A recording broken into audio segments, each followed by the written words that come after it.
right. Hello, everyone. The drinker is here, and I've got a nice, interesting little stream tonight. It's a little bit of a break from the norm. I wasn't even sure what to call it, really. It's not a happy hour. It's not an open bar. I wasn't sure. Maybe it's more like a drinker's VIP lounge.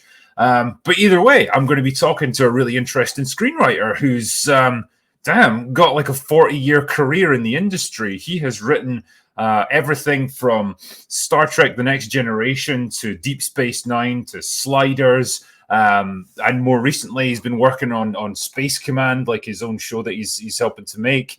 He's done a hell of a lot of stuff. And it's a really good pleasure to be talking to him tonight. So I'd like you to welcome Marc Zicree. Hello, sir. Good to be here. Man. Yeah, good to have you on. Thank you. I mean, obviously we've been chatting a little bit about when we could bring you on and what we can do and stuff, and I'm glad we were able to make it happen. So thank you for coming on for this. And it's great to be speaking to someone who's got that depth of experience in this industry for such a long time. You've been working since the early 80s as a screenwriter. Right.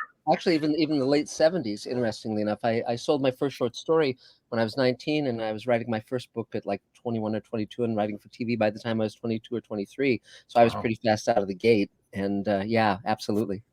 Yeah. What was it that got you into it in the first place? I mean, I guess it was just one of those questions that I would always want to ask another writer. No, it's great. I was a science fiction fan from as early as I can remember. I mean, my first favorite book that I can remember was Farmer in the Sky by Robert A. Heinlein. And fortunately, I grew up here in LA. And when I was 10, the original Star Trek debuted. And I recorded it with reel-to-reel audio tape in case it never showed again, because this is before VCRs.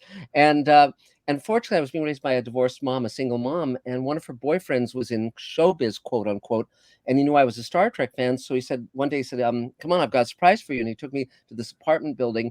And fortunately, he wasn't, a Roman priest or anything. But so he knocked on the door, and Nichelle Nichols opened the door. It was Uhura from Star Trek when Star Trek was shooting, and she gave me a signed photo of herself and a copy of her own Star Trek script for one of the episodes. And I said, "Do you have any more of these?" I was 10, but still pretty smart. So she reached into her wastebasket and pulled out 5 more scripts, 5 other episodes that were her personal scripts. And then I ended up going onto the set and watching the last episode of Star Trek being shot. And then when I was 13, I read The Making of Star Trek by Gene Roddenberry and Stephen Whitfield. And it was the first thing I ever read about how TV was made.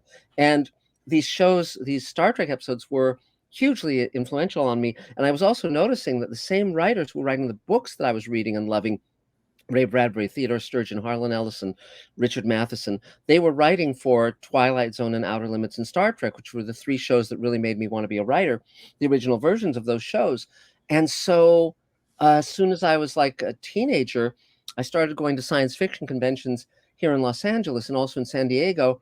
And I started meeting the writers who I admired. And they started becoming mentors, friends and mentors. And when I was 19, I went to the Clarion Writers Workshop, which is the leading science fiction writing workshop in the country. Each week, a different famous science fiction writer comes and lives in the dorms at Michigan State University with 25 students, and we write like crazy and critique each other's stories. And then I sold my first short story there to Damon Knight, who wrote the original short story for To Serve Man, which is a very famous Twilight Zone episode. And that was how I got started. And as soon as I finished my art degree at UCLA, painting, sculpture, and graphic arts, there was no way to learn how to write or produce TV. So I wrote a book called The Twilight Zone Companion about the Twilight Zone TV show. It was 2 years after Rod Serling's death. And that allowed me to interview, in depth, Richard Matheson and George Clayton Johnson and all these amazing writers and directors and producers and actors, and really see how you make a terrific TV show. And so then I of course wanted to write for shows like Star Trek, but a friend of mine, I took a writing class by the great Theodore Sturgeon, who had written 2 episodes of Star Trek and many books that I loved. And Ted's teaching assistant was a young writer named Michael Reeves, and we became friends. And he was writing books and stories. He'd gone to Clarion as well a few years earlier.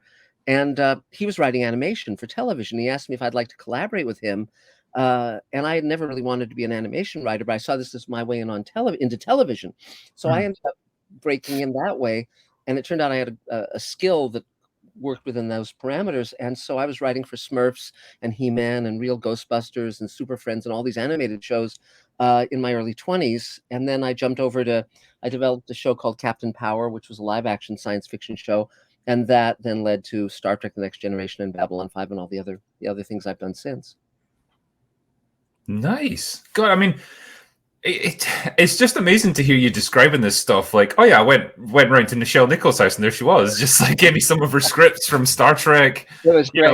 Got to see the episodes actually getting filmed. I mean, that's incredible. That's a piece of history right there. Well, the fun part was that when I was on the set, if this was the last episode of the original Star Trek ever shot, it was called Turnabout Intruder, and then Shatner was there, and DeForest Kelley and Majel Barrett, who played Nurse Chapel, and one of the crew guys said last show of the season, and I was close to Nichelle Nichols physically, I mean on the set, and I was the only one who heard her mutter under her breath, last show ever.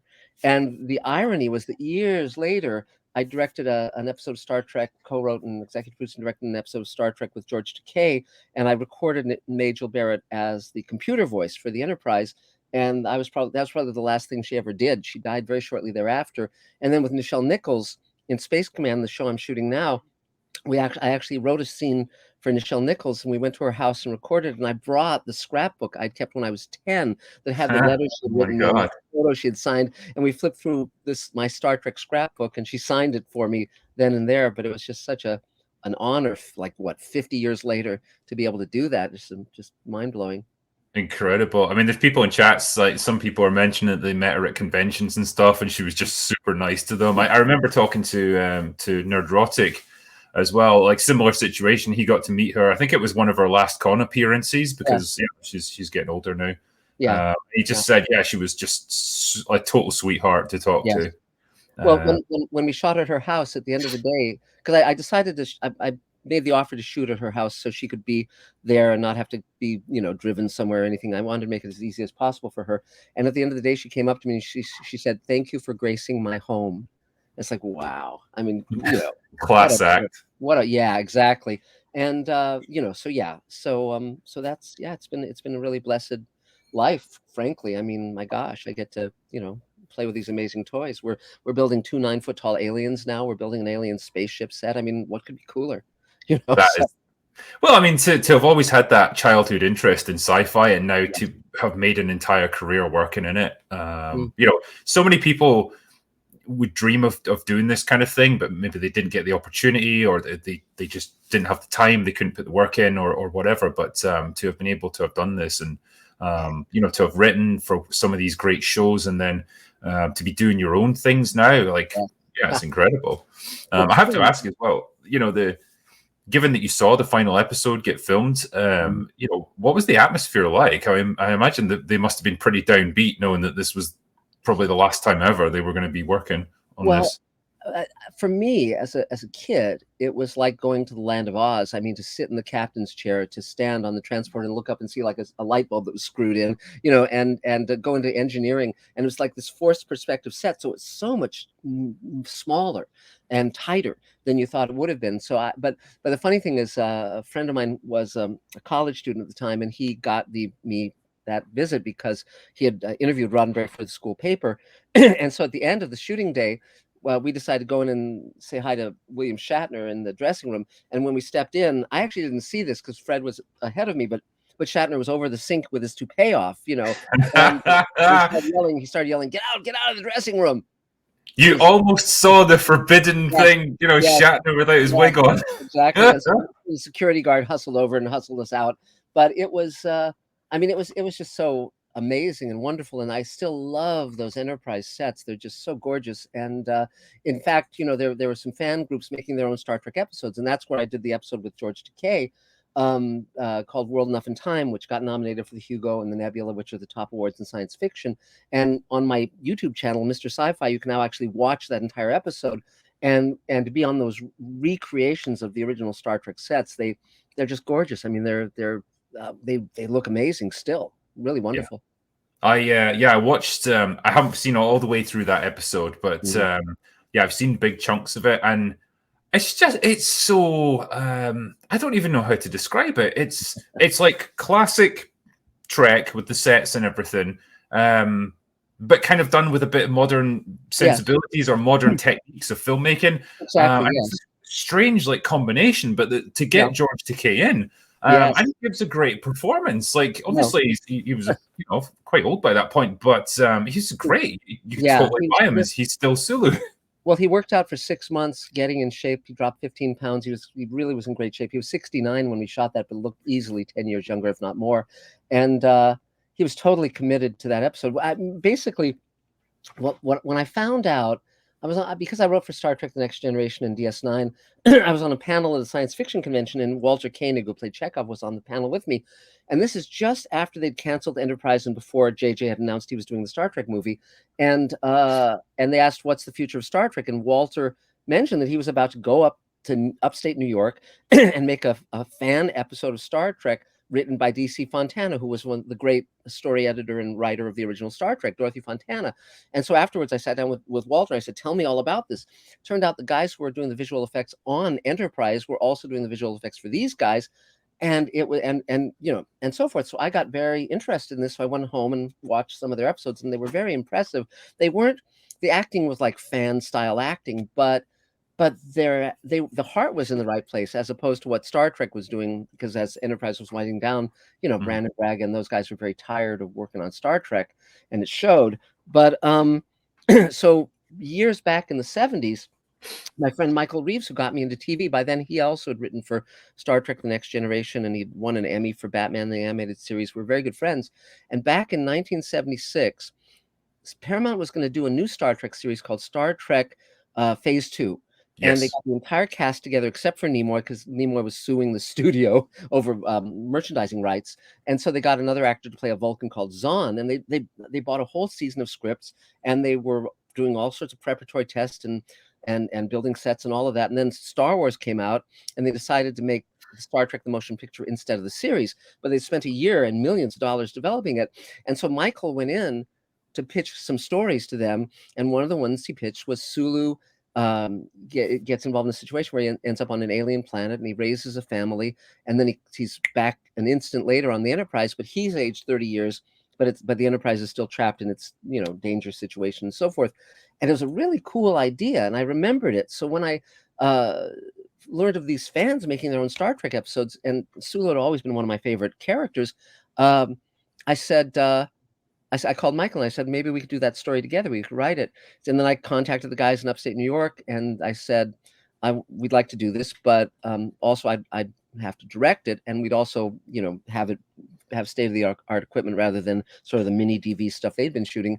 And they said, sure, and then I went to George Takei because I knew George, and I sat him down. I had typed up the one-page précis of what the story would be. And I said, look, you're a brilliant actor. You never got the Star Trek episode you deserved, and this is it. But you have to tell me right now if you'll do it. And he said, I'm in. And then his agent called, and his agent said, well, George can't say yes until there's a script. And I said, you don't understand. If George doesn't do it, we won't write the script. So Yeah. then George had to trust me. And he did, fortunately. And I wrote the script with Michael Reeves. And then I spent 6 months building a team where the key department heads were from my world, from Hollywood. And then we went to New York. And one of my contractual obligations, or one of the things in my contract with the guys making Star Trek New Voyages, was I had final cut. They could not touch a frame of the episode because I wasn't going to, spend so much of my time. There were, I was a year in post on that, 700 visual effect shots, etc. But when we were shooting it, I said to George, a year from now, we're going to be at the World Science Fiction Convention in Japan screening this, and then you'll be answering questions in Japanese, and I'll be answering in English. He's fluent in Japanese. And I said a year after that, we'll be nominated for the Hugo, which they give out at the World Science Fiction Convention. That's exactly what happened. So it was very cool. It's incredible, eh? For essentially an unlicensed, fan production. Well, obviously done on a much bigger budget, but like to have gotten such accolades, it's just brilliant. Yes. It's that kind of passion, I suppose, that I just feel is so lacking from Star Yes. Trek, and we'll get into that a little bit Yeah, and later. one thing I want to say is, and the reason I reached out to you to have this conversation was because you raise a very, very, very important point that's rarely spoken about.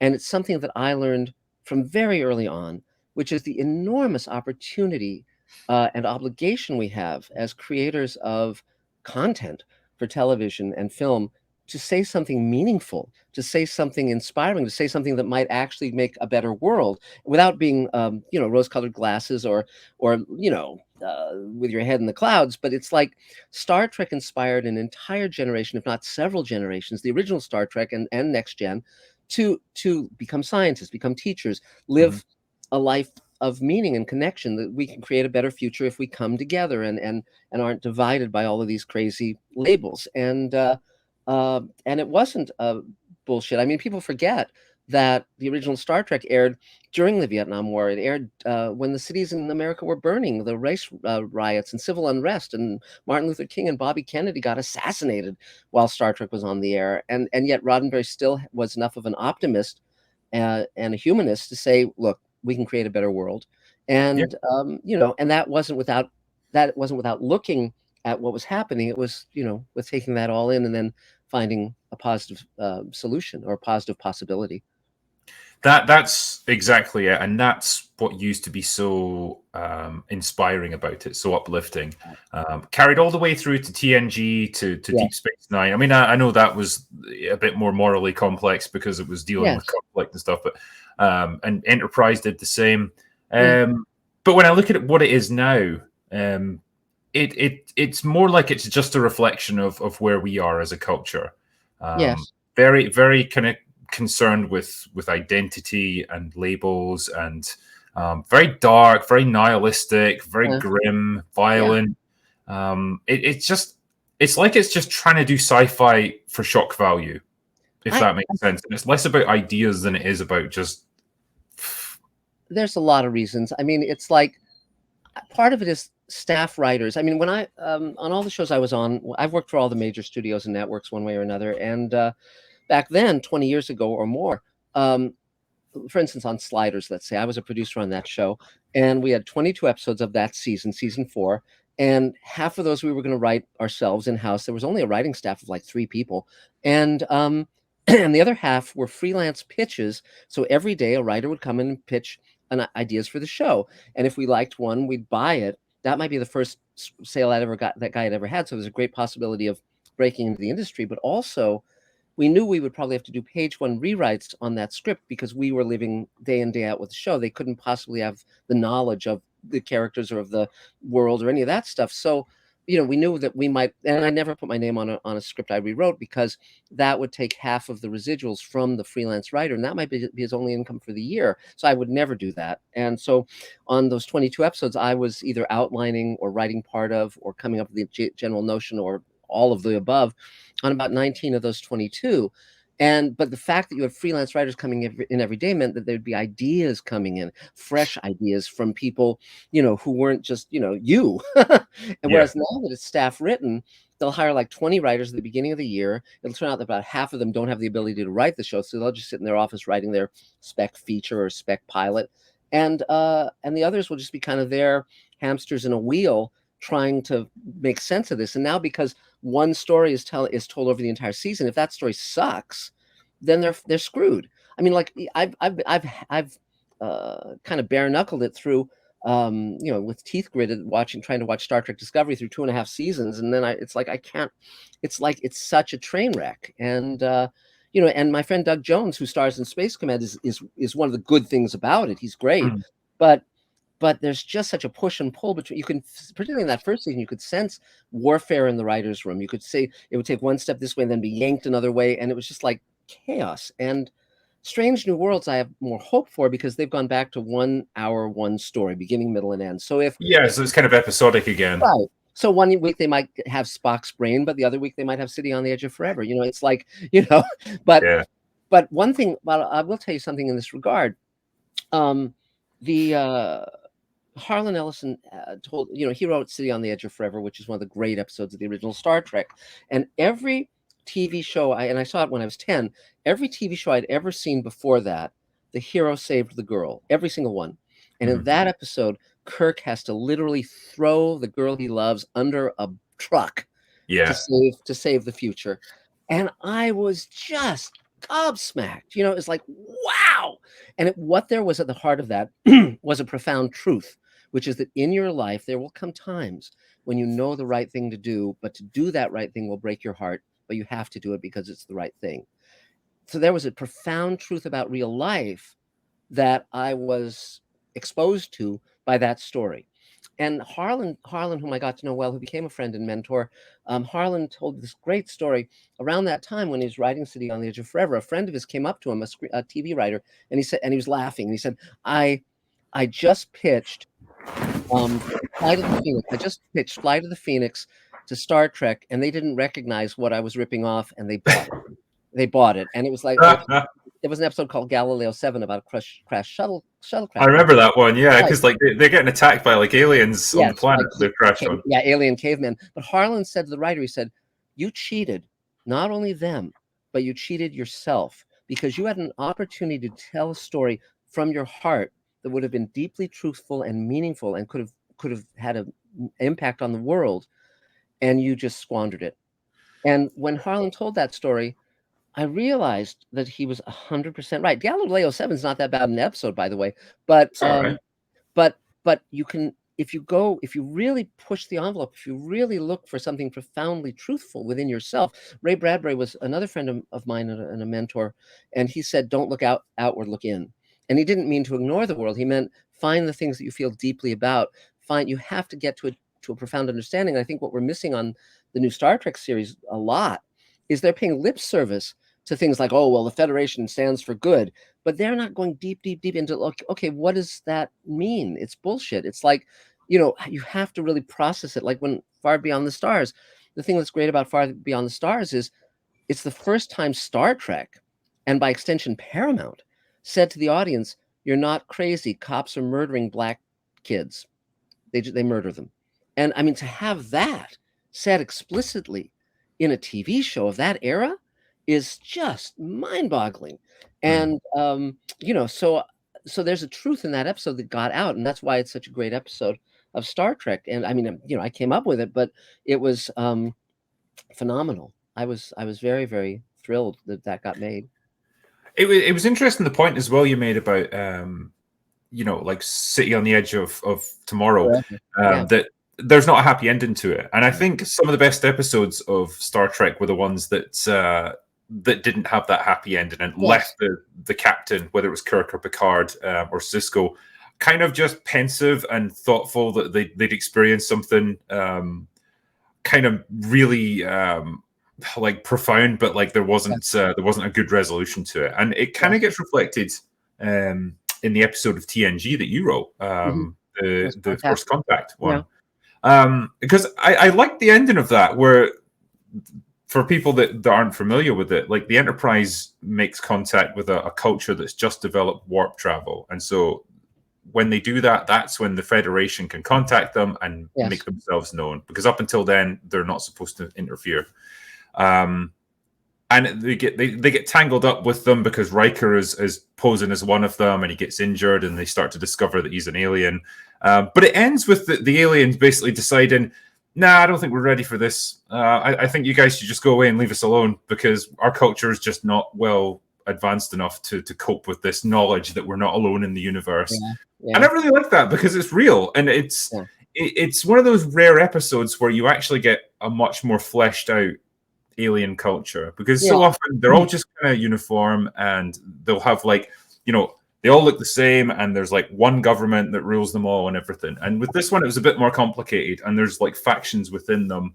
And yeah, like I just thought it worked well. It was a good reflection of, I guess, our own development as a culture, where if we were to suddenly find out that we were not alone in the universe, we'd probably freak out as well, and wouldn't know how to cope with it. Yes. Well, it's interesting, because that was Michael Pillar's call on that one. He was the showrunner at the time, and it's funny because when we worked together, I wasn't aware that we were actually second cousins. My friend Agnes Pillar, and both of us had been at my Uncle Adolf's funeral. So it was. But later we talked about that and had lunch and had a laugh over that. But he was a very good showrunner, and he trained up all of that writing staff to become showrunners. Ron Moore and Ira Bear, and on and on. I mean, Brian Fuller, it just kept going. So it was amazing. And the fun part about pitching to Star Trek was that you could go. I would always start with, okay, what haven't I seen? What is going to be different? What's going to be fresh? And with First Contact, the idea I came up with was, well, we've seen Prime Directive stories where they have to hide themselves from primitive cultures, other than the fact that Kirk always would blow up the computer that rules the primitive group. But but it's like we have to hide ourselves, and then it switches off, and we can communicate with Romulans and Klingons and Vulcans. But I said you never have done a story at the point that the Prime Directive clicks off and the Enterprise is sent to make first contact. And their eyes, I mean, I was pitching this to Michael Piller on the Paramount lot. Entire writing staff was there, Ron Moore and everybody, and their eyes just lit up because I knew Star Trek so intimately. I knew what stories they had done and what they hadn't done, and they had never done that, never even come close to that. And I knew that would expand the Star Trek universe without violating it. And so it was great. And then, of course, with Far Beyond the Stars, that was a whole nother level. That, again, was inspired by the fact that Ted Sturgeon and Harlan, all these people had been science fiction writers in the 50s. And they were writing for a penny a word for the love of it. And Harlan had talked about how they would have the covers painted first, and then he would hustle to the office on the day that the covers were delivered to wax rhapsodic about the cover to try to get the assignment. And so that was how I got that notion of that part of it. So yeah, it's fun. No, it sounds awesome. And it's like I say, it is a great concept, just like to understand how do they actually approach this? When it's time to actually make first contact with a culture that's just developed warp travel, like how's it done? Like how do they make contact for it's good. It's a good concept. And like I say, it deals with a lot of interesting ideas about, well, how does that actually affect a culture? Yes. It's not like they just cross this magical barrier where before they understand warp travel, they're just like primitive idiots that you've got to leave alone. And then as the moment that they get it, like they suddenly become these enlightened beings that can just handle anything. It's like, no, there's clearly a big transition there and a big upheaval. Yes. And it just ends with them saying like, yeah, we're not ready for this. And we're going to actually bury warp travel for the time being. Cause again, we're just not ready for that either. Yeah, and it was very interesting because the premiere episode of Strange New Worlds is pretty much a sequel to that episode, specifically because it deals with the Prime Directive and reaching out, doing first contact, all that stuff. So it was interesting to see them clearly referencing that. I've actually written some letters to the executive producers of Strange New Worlds. I think that one has a potential to be a better show. I hope so. But the reason I'm doing Space Command the way I'm doing it was because I wanted to do something that would inspire people like Star Trek had inspired me, and I didn't want to be reliant upon the networks cutting me off at script or cutting me off at story or giving me notes that would make it stupid, So I reached out to my audience, and they gave me $3.5 million, and that's a good audience right there. It's nice. The check's clear. It's really great. I've got my own studio full of spaceship sets. I mean, I feel the exact same way as when I stepped on that Star Trek set when I was a kid. It was it's still magical to me. It's really cool. And if you're ever in LA, you're welcome to come and visit. We'll put you in a spacesuit and roll camera. Nice. I'd like to do that. Yeah, I might fall over because I'll be drunk, but I'll do what I can. Well, we'll write it into the storyline. Yeah, I mean, it was interesting as well. Like, since you've been on the sets of like the original series, and then obviously having worked on the Next Generation as well. Yes. Was there a real difference in how they actually approached their work, how the actors conducted themselves, or like how it was done on set? It's similar. The main changes have been technological ones. I mean, now when I started in television, in live television, in live action like Star Trek: The Next Generation and so forth, they were shooting 35 millimeter film, and so it'd be 2 days before you saw the dailies, and you couldn't see what you were shooting as you were shooting it. So you were hoping you got the footage you needed, and you wouldn't know for 2 days. So that was very different. And also, you could only shoot so much film. It was limited by the film canister. So. But then it switched to digital, and now you can see instantaneously what you're doing, which is great. And you can, you can have more takes. You can do things because it's not, dollars every time you turn around. And and I wouldn't be able to shoot Space Command if not for the digital technology and the, being able to raise money via the internet and crowdfunding and so forth in editing on a Mac. I mean, the technology allows me to do what I'm doing, but because otherwise it would cost millions and millions of dollars just to shoot an episode. And then, and of course, TV is continuing to get more expensive. Sandman, I think, is 15 million an episode. I know Star Trek, the Discovery was 10 million an episode, etc. Whereas we're able to shoot stuff for a fraction of that, and because I have my own studio and the buck stops with me, which is nice. Yeah, I mean it's crazy when I think about shows like Discovery, the amount of money that they are spending on it, because they can't be making it back. Like, they are not raking in the viewers.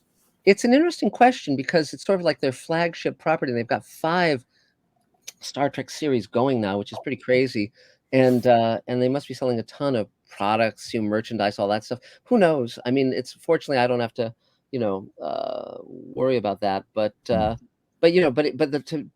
be fair, the production level is astonishing. The visual effects, the sets look great, the costumes are great. I mean, it's the only thing that sucks is the writing, and bit of a fundamental, unfortunately, you watch like Star Trek Discovery or Picard. It's like this parade of characters, and you're going, who is that? Why should I care about this person? And you've talked about that extensively in your videos, which is one of the things you learn as a writer, if you're any good at it, is how to write characters that the audience will care about. And part of that is, first of all, you make them distinctive, you make them funny, but most importantly, you make them like selfless, or like, for instance, even an anti-hero. Let's talk about that. Walter White in Breaking Bad, great character. Why is he a great character? He's smarter than the other characters. He cares more passionately about the other characters. He's dying of cancer, so his objective is to take care of his family. He loves his family. He's committed to them, and ultimately, he sacrifices everything for Jesse, this young kid who becomes sort of his right-hand kid, or a surrogate son, really. And and he's surrounded by people who are worse than him, and so we take the ride with him because we are engaged by him, even though he's not a nice guy. And but like, for instance, with Kirk or Spock or McCoy or Picard or Data or any of these characters, they're sacrificing themselves. They're actually at risk all the time, and it's being treated seriously. One thing I talk about sometimes is that if you go back to Star Trek and Twilight Zone and so forth, the people who created those shows had been through World War II. Roddenberry was a bomber pilot. Serling was a paratrooper in the Philippines. They had seen life and death. They weren't just watching TV shows about life and death. And I think sometimes the writers nowadays have just watched other TV shows and movies, and they don't understand it. They're just doing kind of a carbon copy of other things that they think worked, rather than having actually seen the real world. And I think that changed it. I think that's why so many of the characters in TV and film are adolescents. They're like grown-up children rather than adults. And again, I don't mean to piss all over everything, but I mean, there's a way to write a character who's an adult without being an asshole, So you're picking up on something that I 100% agree with, and I've made videos talking about this, like how it feels like shows and movies today are written by children. Yes. Or people with the minds of children.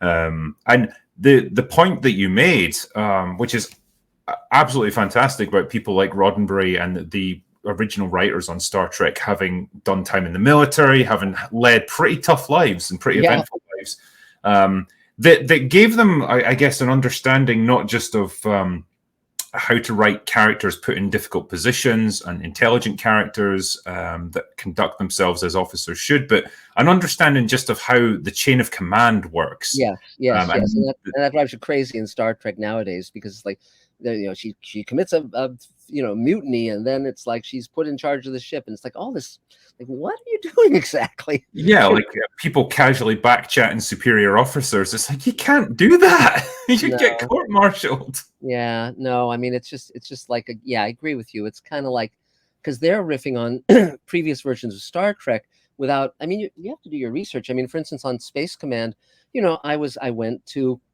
the real Space Command. I was at launches at Vandenberg. I talked to those officers, and I'm a liberal. I'm not exactly a military guy, but once you actually talk to these guys, you can gain respect for them, because you see they have a sense of honor. It's not the stereotype. It's not the cliche. they're intelligent, and you can come to really like them. And that doesn't mean that the American government isn't creating war crimes here and there, but but but it's like you have to do your research. You have to go and learn and have your eyes open and not be arrogant. I just wrote. I'll show you this. I don't know if you know about this. I just wrote a new book called Greenlighting Yourself. Let's see if I can get there. We go. Greenlighting Yourself, which says how to do exactly what I've been doing, raising money and all that stuff. And one thing I talk about in it is the key to success in pretty much anything, but particularly in writing, directing, acting, producing, is humility with confidence. So the confidence is what allows you to do the stuff you do, but the humility allows you to be open to learning, and that's hugely important. There's a great book that just was written a year or two ago on the making of 2001: A Space Odyssey, and now that everyone's like dead, they can actually tell the truth about how that movie was made. And Kubrick was amazing. He was not impressed at all if someone was like the head of a department or had been doing movies forever. If the guy bringing in the tea on a tray had the solution that he needed, that guy was promoted to the head of the department. This teenager, things like that happened all the time because he was observant as to, we're creating something, we don't have the answer. He was willing to go make a movie he had no idea how to make and find the solutions. So he's hiring a lot of young kids like Doug Trumbull for visual effects, who really, normally wouldn't have been hired and put in positions of authority, but they actually had the way of looking at things to solve problems in ways that had never been done before. No, that is, yeah, I just, it's like a vanished way of working. It's like over a period of decades, they had found the ideal way of running studios, of running productions that resulted in a good end product. And it's like now, for some reason, they've decided to upend it with what we produce now. And yeah, I guess this was going to be like one of my questions to you, and I was going to ask it later, but I guess we've started touching on the subject, and we're kind of jumping around. I'll just do it. That's fine. Where is it going wrong? Whether it's with Star Trek or any other show that you care to mention, because I'm not the only one who's picking up on the fact that the quality of writing in TV seems to be declining quite rapidly. Yes. Well, wrong and what's causing it? It's an interesting question. I mean, part of it is there's so few companies now. I mean, like there's Disney that owns almost everything. Ultimately, it'll probably gobble up everyone. So there's like Disney, there's Warner's, with DC and all that. There's only about 5 companies or 6 companies. And here's the thing. Let's say you're a novelist and a good one. Well, you write your novel. It's exactly the way you wanted it to be. If your editor is not an idiot, the book will get out to the audience not fucked up. Okay. Mm-hmm. But TV, it takes hundreds of people, if not thousands, to do their job correctly in order for that machine to work. And if you have one person in the food chain, particularly above the creator, you're screwed. It's sort of like, but also, if the person in charge doesn't know what they're doing, or has some weird idea of what makes a story, or hasn't been doing it long, there's a million ways for it to screw up. I mean, again, you have to take responsibility and personal responsibility as a writer. And when I came up with Space Command, a number of my friends are showrunners. That's the executive producer who runs a network show or a streaming show or whatever, and he's almost always a writer. And a number of them wanted to team with me and walk Space Command in and get a pilot deal with me, and I said no, because I don't want to put. I want to keep the power to make this of the best quality I can. And then I never raised money before, but I said, but see, the Star Trek episode, the fascinating thing was, when I started in television, the only way you could reach a mass audience was via a studio/network.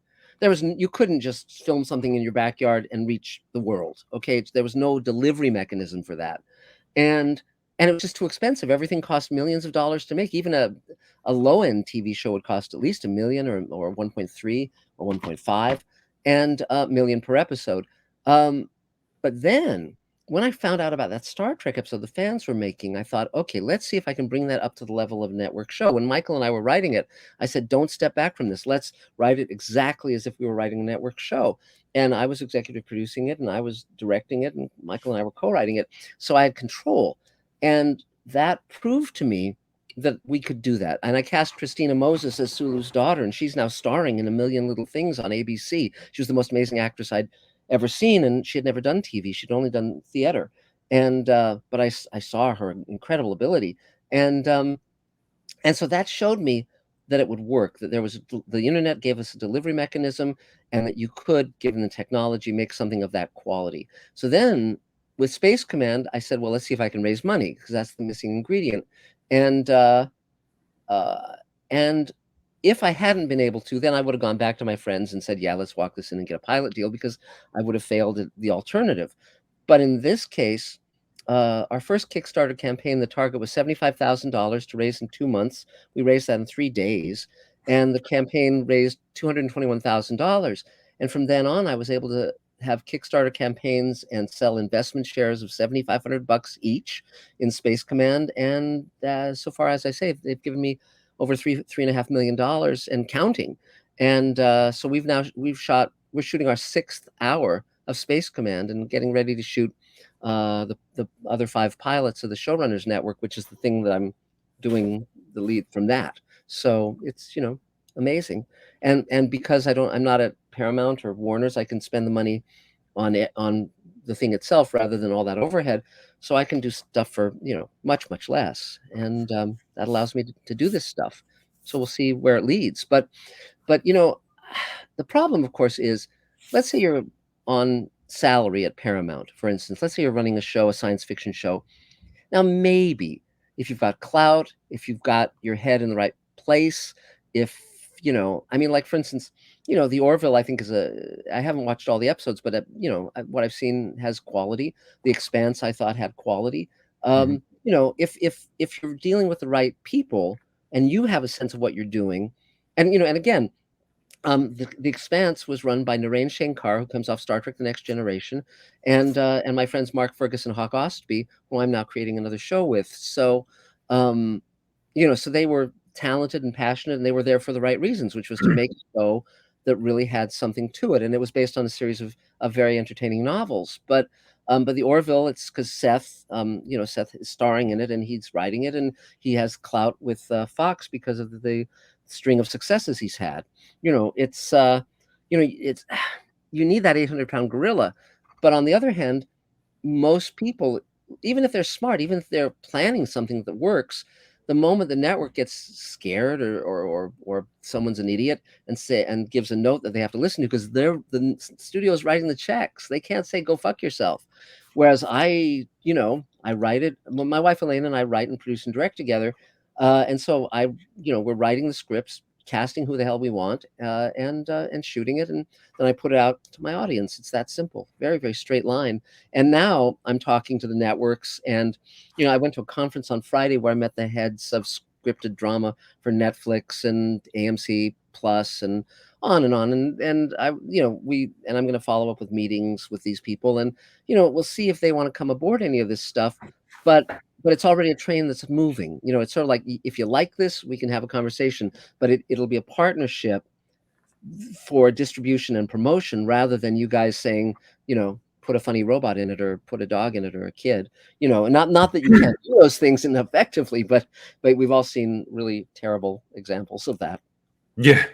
No, I mean, on the one hand, it's excellent that you're being able to do this, and it proves the point that now, you can produce things on YouTube or wherever. Like, you can start producing your own movies or whatever, and there's enough of an audience there to be able to make it work. You can do it on a very small budget, because you're not trying to get into a TV network. And it kind of feels like that could be a way of, I don't know, ultimately it could put these networks out of business, because the overheads are so much smaller, the business model is so much easier. Well, they're gonna, I think, keep going, because they own IP and they can make an infinite number of Marvel movies and so forth, and some of these are reasonable and entertaining and so forth. But the thing that I'm looking forward to, and we're not there yet, but we're almost there. See, right now, the first hour of Space Command has been seen by 3 million people. It's gotten a 97% thumbs up. Those are great numbers for almost any show anywhere. A network show has to get a bigger rating, but a cable show or a streaming show, that's really good numbers.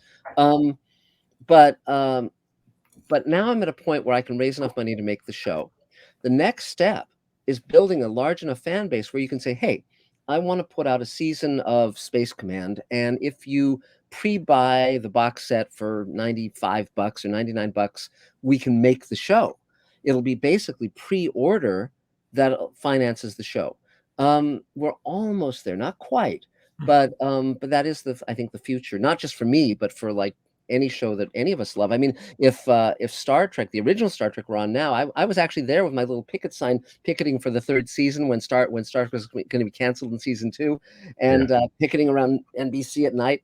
They got 1 million letters from fans, and that convinced them to renew it for the third season. But if Roddenberry were around now, he would just go on, have a Kickstarter campaign and raise, however many millions of dollars and have another season of Star Trek. I mean, just like LeVar Burton did with Reading Rainbow or the Mystery Science 3000 guys. It's it's a changing world.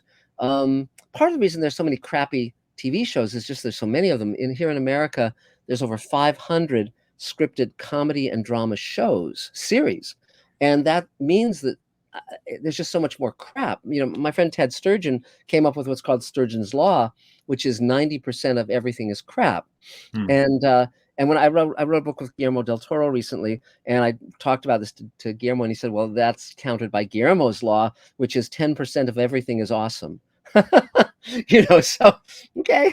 I mean, it does make me wonder as well, like with there being so many things in production, is it just a dilution of the talent pool? So that, there's talented writers out there, but there's only so many of them. And so they work on a few high profile projects or passion projects.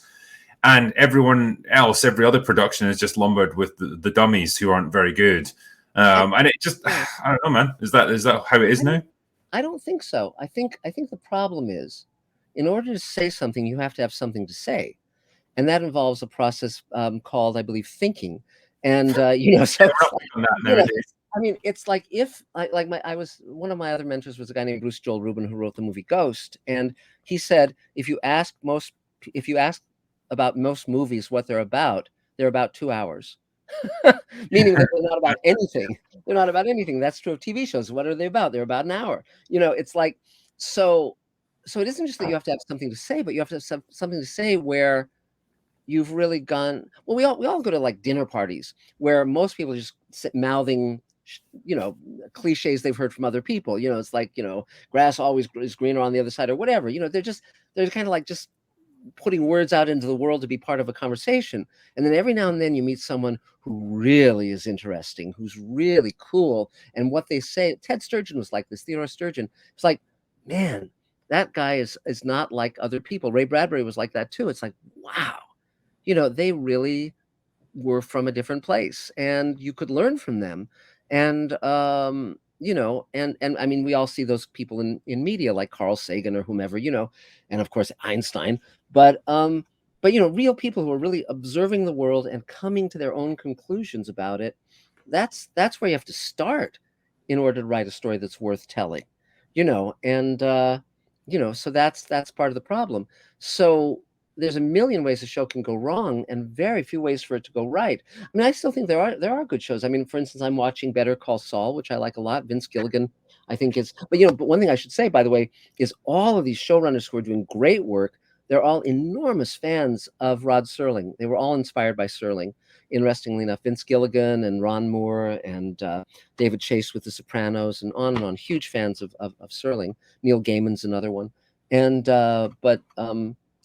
but I mean, again, you have to start by taking responsibility, and it's harder. I mean, frankly, writing something that says something is harder, and but that's okay. I don't mind. And sometimes it doesn't work. Sometimes it doesn't coalesce. I think as well, particularly when it comes to shows like Star Trek, when you're dealing with science fiction, I don't even need the show to tell me stuff. I don't need it to say stuff. I just need it to get me thinking about stuff. Yes. It present me with ideas. Yes. And I think that's what the next generation in particular used to do so well, where it might hold up a mirror to like cultural events that were going on at the time. That was kind of what science fiction does. It takes current issues and it frames them in a different context with aliens and things like that. But it would present both sides of a discussion. It would present both sides of a particular argument and kind of allow the viewer to make up their own mind, which was which is great. Like, it got you thinking, and it would Yes. sometimes it would challenge your preconceptions and get you thinking about things from a different perspective, which is a Yes. good thing to do for any person. Yeah, well, like when Melinda Snodgrass wrote Measure of a Man, that was such a great script because it was like, is Data human? Or Yeah. if he's not a human, then he's a thing and he can be dissected and whatever, you know, he has no rights. And that was a core issue, and it was a core issue that actually resonated in our world as well. With everyone who's ever been treated not as an equal human, whether you're dealing with issues of slavery or homelessness or whatever. It's a metaphor that has some legs to it, some strength to it. But also another key thing with these shows is the characters, you know who they are. So you know who Picard is, you know who Worf is, you know who Beverly Crusher is, or you know, or Jonathan Frakes' character Riker.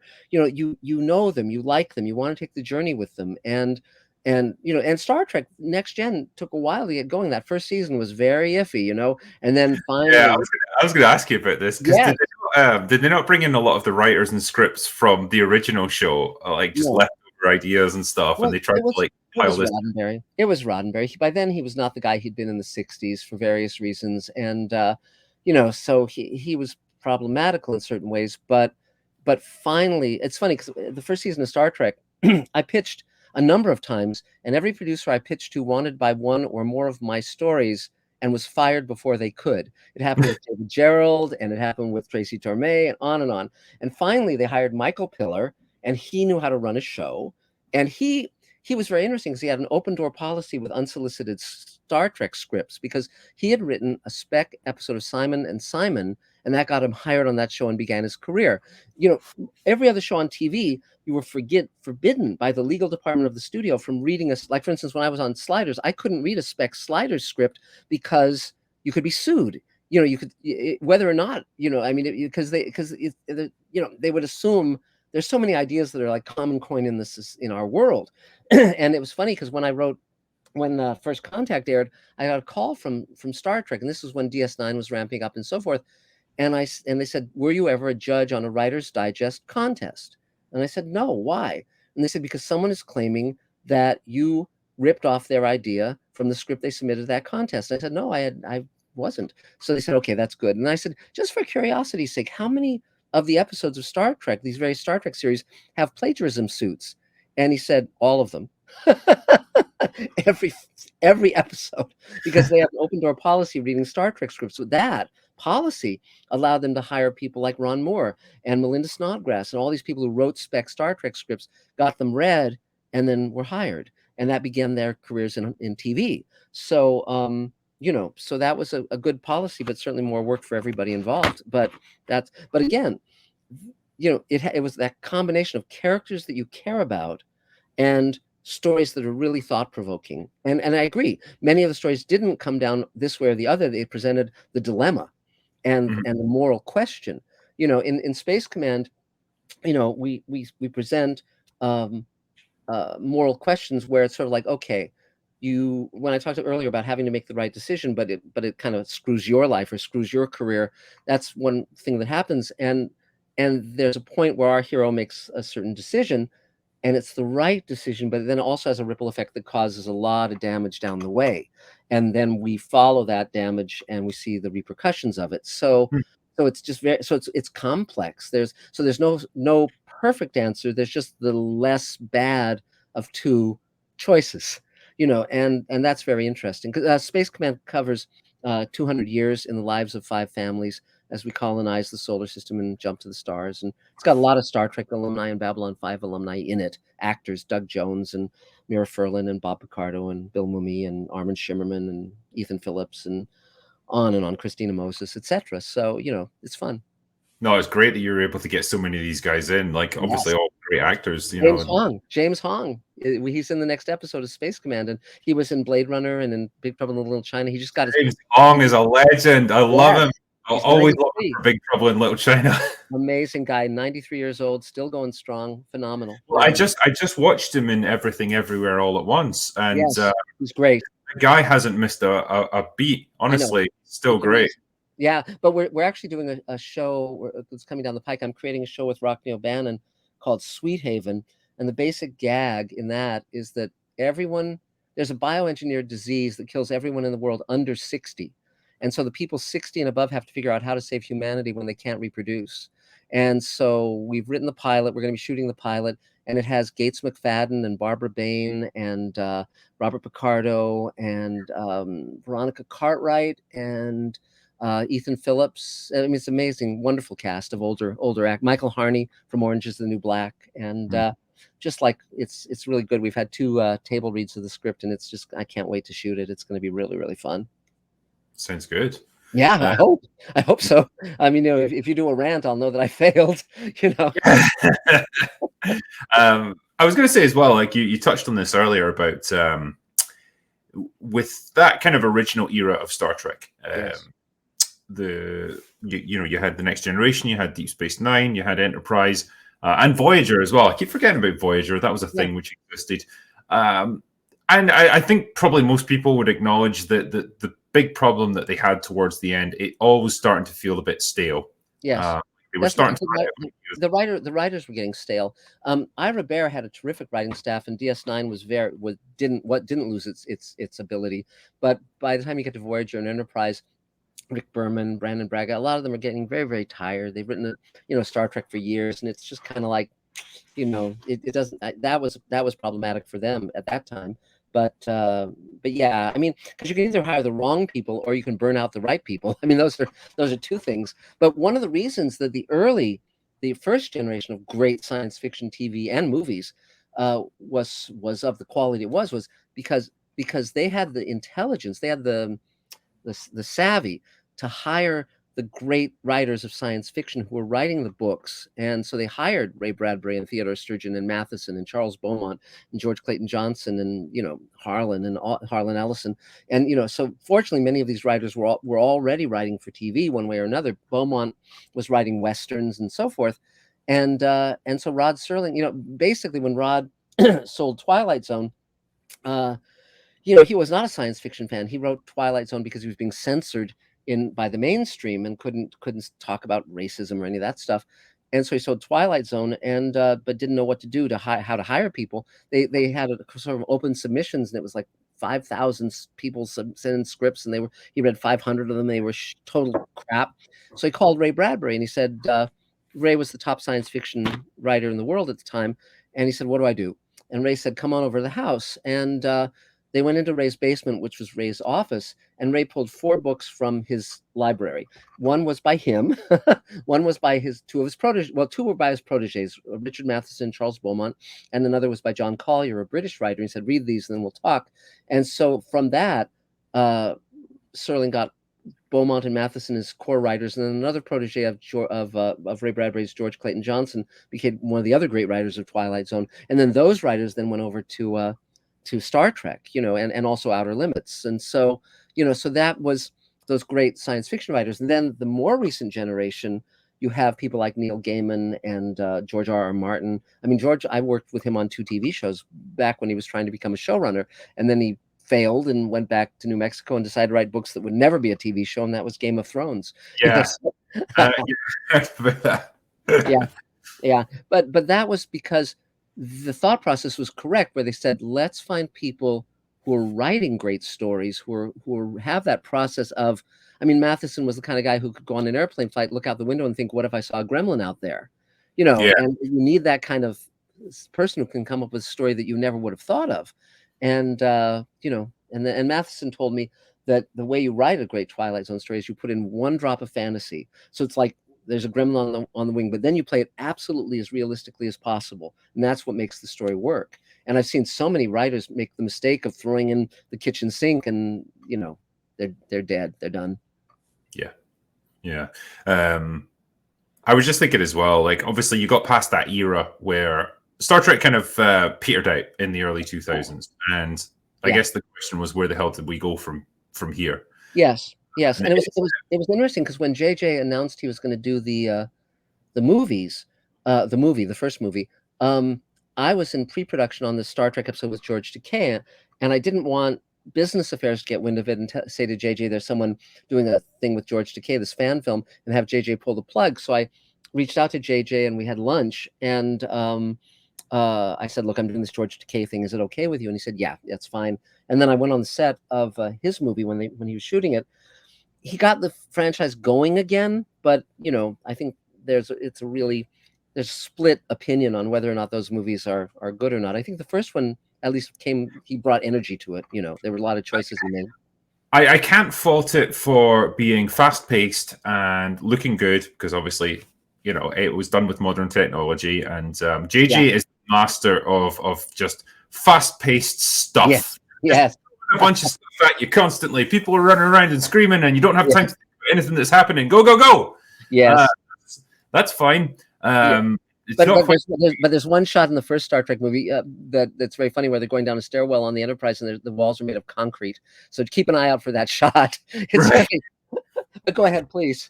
It's really weird when they go to engineering as well, and it looks like they're just in some random factory somewhere.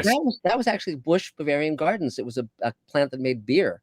That's what I was going to say, it's a brewery, isn't it? Yeah. Yes, it's a brewery. You can tell the big tanks where they brew the hops in. It's like, why would you do that? Why would you use that of all places? Because they wanted to stretch $1. It's but pretty hilarious, yes. But the thing is, as those movies went on, it was clear that they really had nothing to say. Making Benedict Cumberbatch Khan makes no sense, and then flipping Kirk's death with Spock's, and all that's just like bullshit. It's just moving the pieces around, and then the third one, it's like, wait, there's a motorcycle on this ship. Why would there be a motorcycle on this starship? It's like just bullshit. And it's like that third one, it honestly felt like they had a bunch of action set pieces that they thought were really cool, and then they thought up a plot to stitch it all together afterwards. That's kind of how it came together. Yeah, and I mean, it's not that making Star Trek movies is easy. It's very hard. I'm really glad they've brought out the 4K restoration of the director's cut of Star Trek: The Motion Picture. It's much better than the original version, and if you haven't seen it, I highly recommend it. But I spoke to Robert Meyer Burnett about this, and he was singing the praises of the director's cut. It's like, it's what? Great. 10 hours long, but it's just beautiful. It's wonderful, because Robert Wise actually was one of the great directors. I mean, he did Day the Earth Stood Still and Andromeda Strain and The Haunting, as well as West Side Story and Sound of Music. So I mean, that guy had chops. But again, like with Wrath of Khan, it's a miracle that came together, because there's so many disparate elements in that story, and yet it comes together and it gels and it works. And that's because of Nicholas Meyer primarily, and very talented man as well as a very talented writer. And so he made that thing work. But yeah, so it's always a roll of the dice. It's not that people aren't working hard. Even on a show that's a total misfire, people are pulling long days. It takes such an enormous amount of work and so many people to even make something that's incompetent. So yeah. It's and every now and then you have people who are incompetent but distinctive, like Ed Wood, with Plan 9 from Outer Space or whatever, but yeah, it's challenging. But see, again, I really like your comments and all these things that you've been talking about, because it's important to say this isn't good, and why isn't it good, and what could we do to make things better. I mean, I agree with you. Everything Everywhere at Once is a really good movie, and it has an emotional line. It's about that woman and her family and their struggles to connect, and that's the through line. It exists because there's something to say, as opposed to the Doctor Strange movie, which exists because it's feeding a franchise and it's a money-making machine. Mm-hmm. The Marvel movies are not being made because someone has an urge to say something, and they'll die if they don't get their vision out, but within that you can have those films be good. But I've just gotten very tired of them myself, just because they always come back to where they started. They play a story out, and then they just kind of restart with new cast, and they're often, I mean, how many times do I have to see Aunt May die? I ask you. It's like, enough, please. I think there's a lot of people that feel this way, and I've made no secret of the fact. Like, I am just tired of Marvel movies.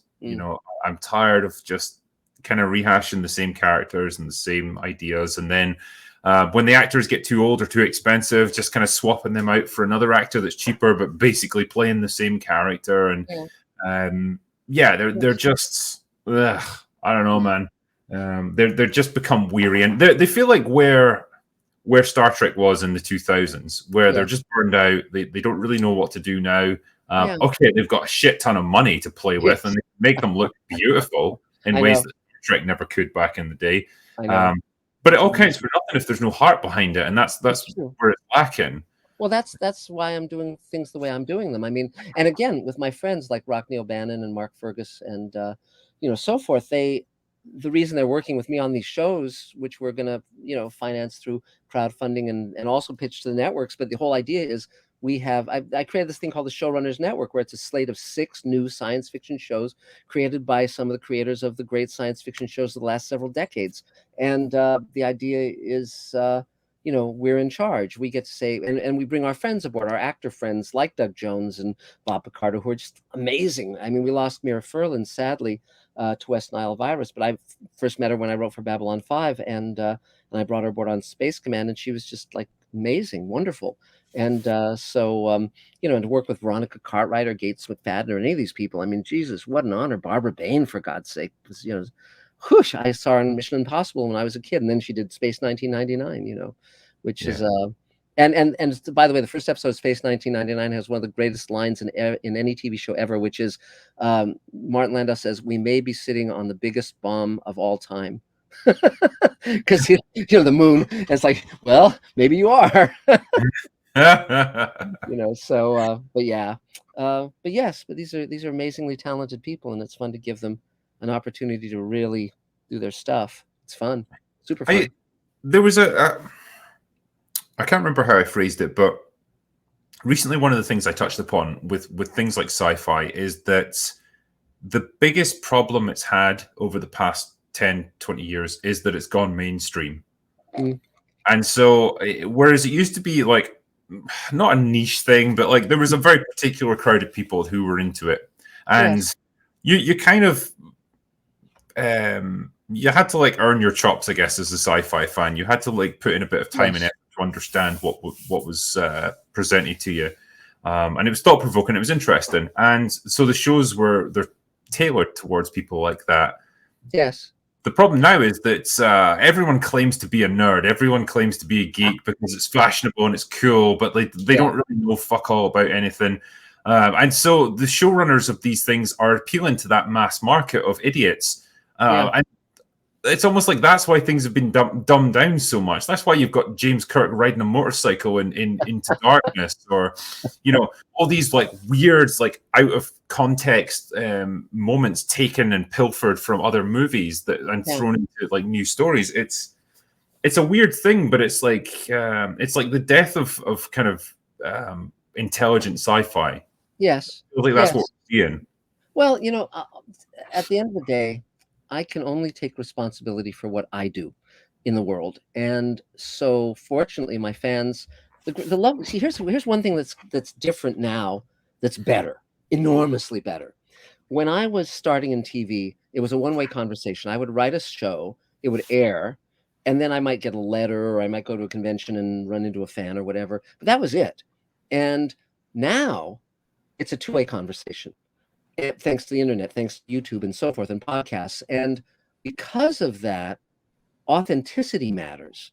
So in other words, the people can tell when someone isn't full of shit, and so if I say something and then my work demonstrates that, if it's all consistent, and I also run a roundtable of writers and directors and actors and producers that creates a compassionate Hollywood, and I've been running it for 29 years, and we're on Zoom now, and it has thousands of members around the world. So everything I'm doing stands for compassion in one way or another, and but active compassion.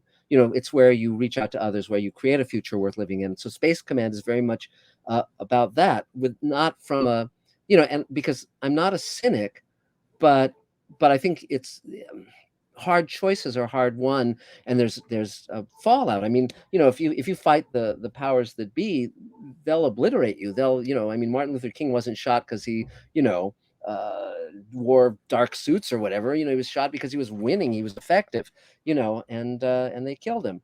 So, but the point being, because I come from authenticity, that's why people are giving me like $3 million, $3.5 million, but I'm proving worth putting the money onto because I'm creating this content. And we're about to release the first 2 hours of Space Command. I released the first hour on my channel a little while ago.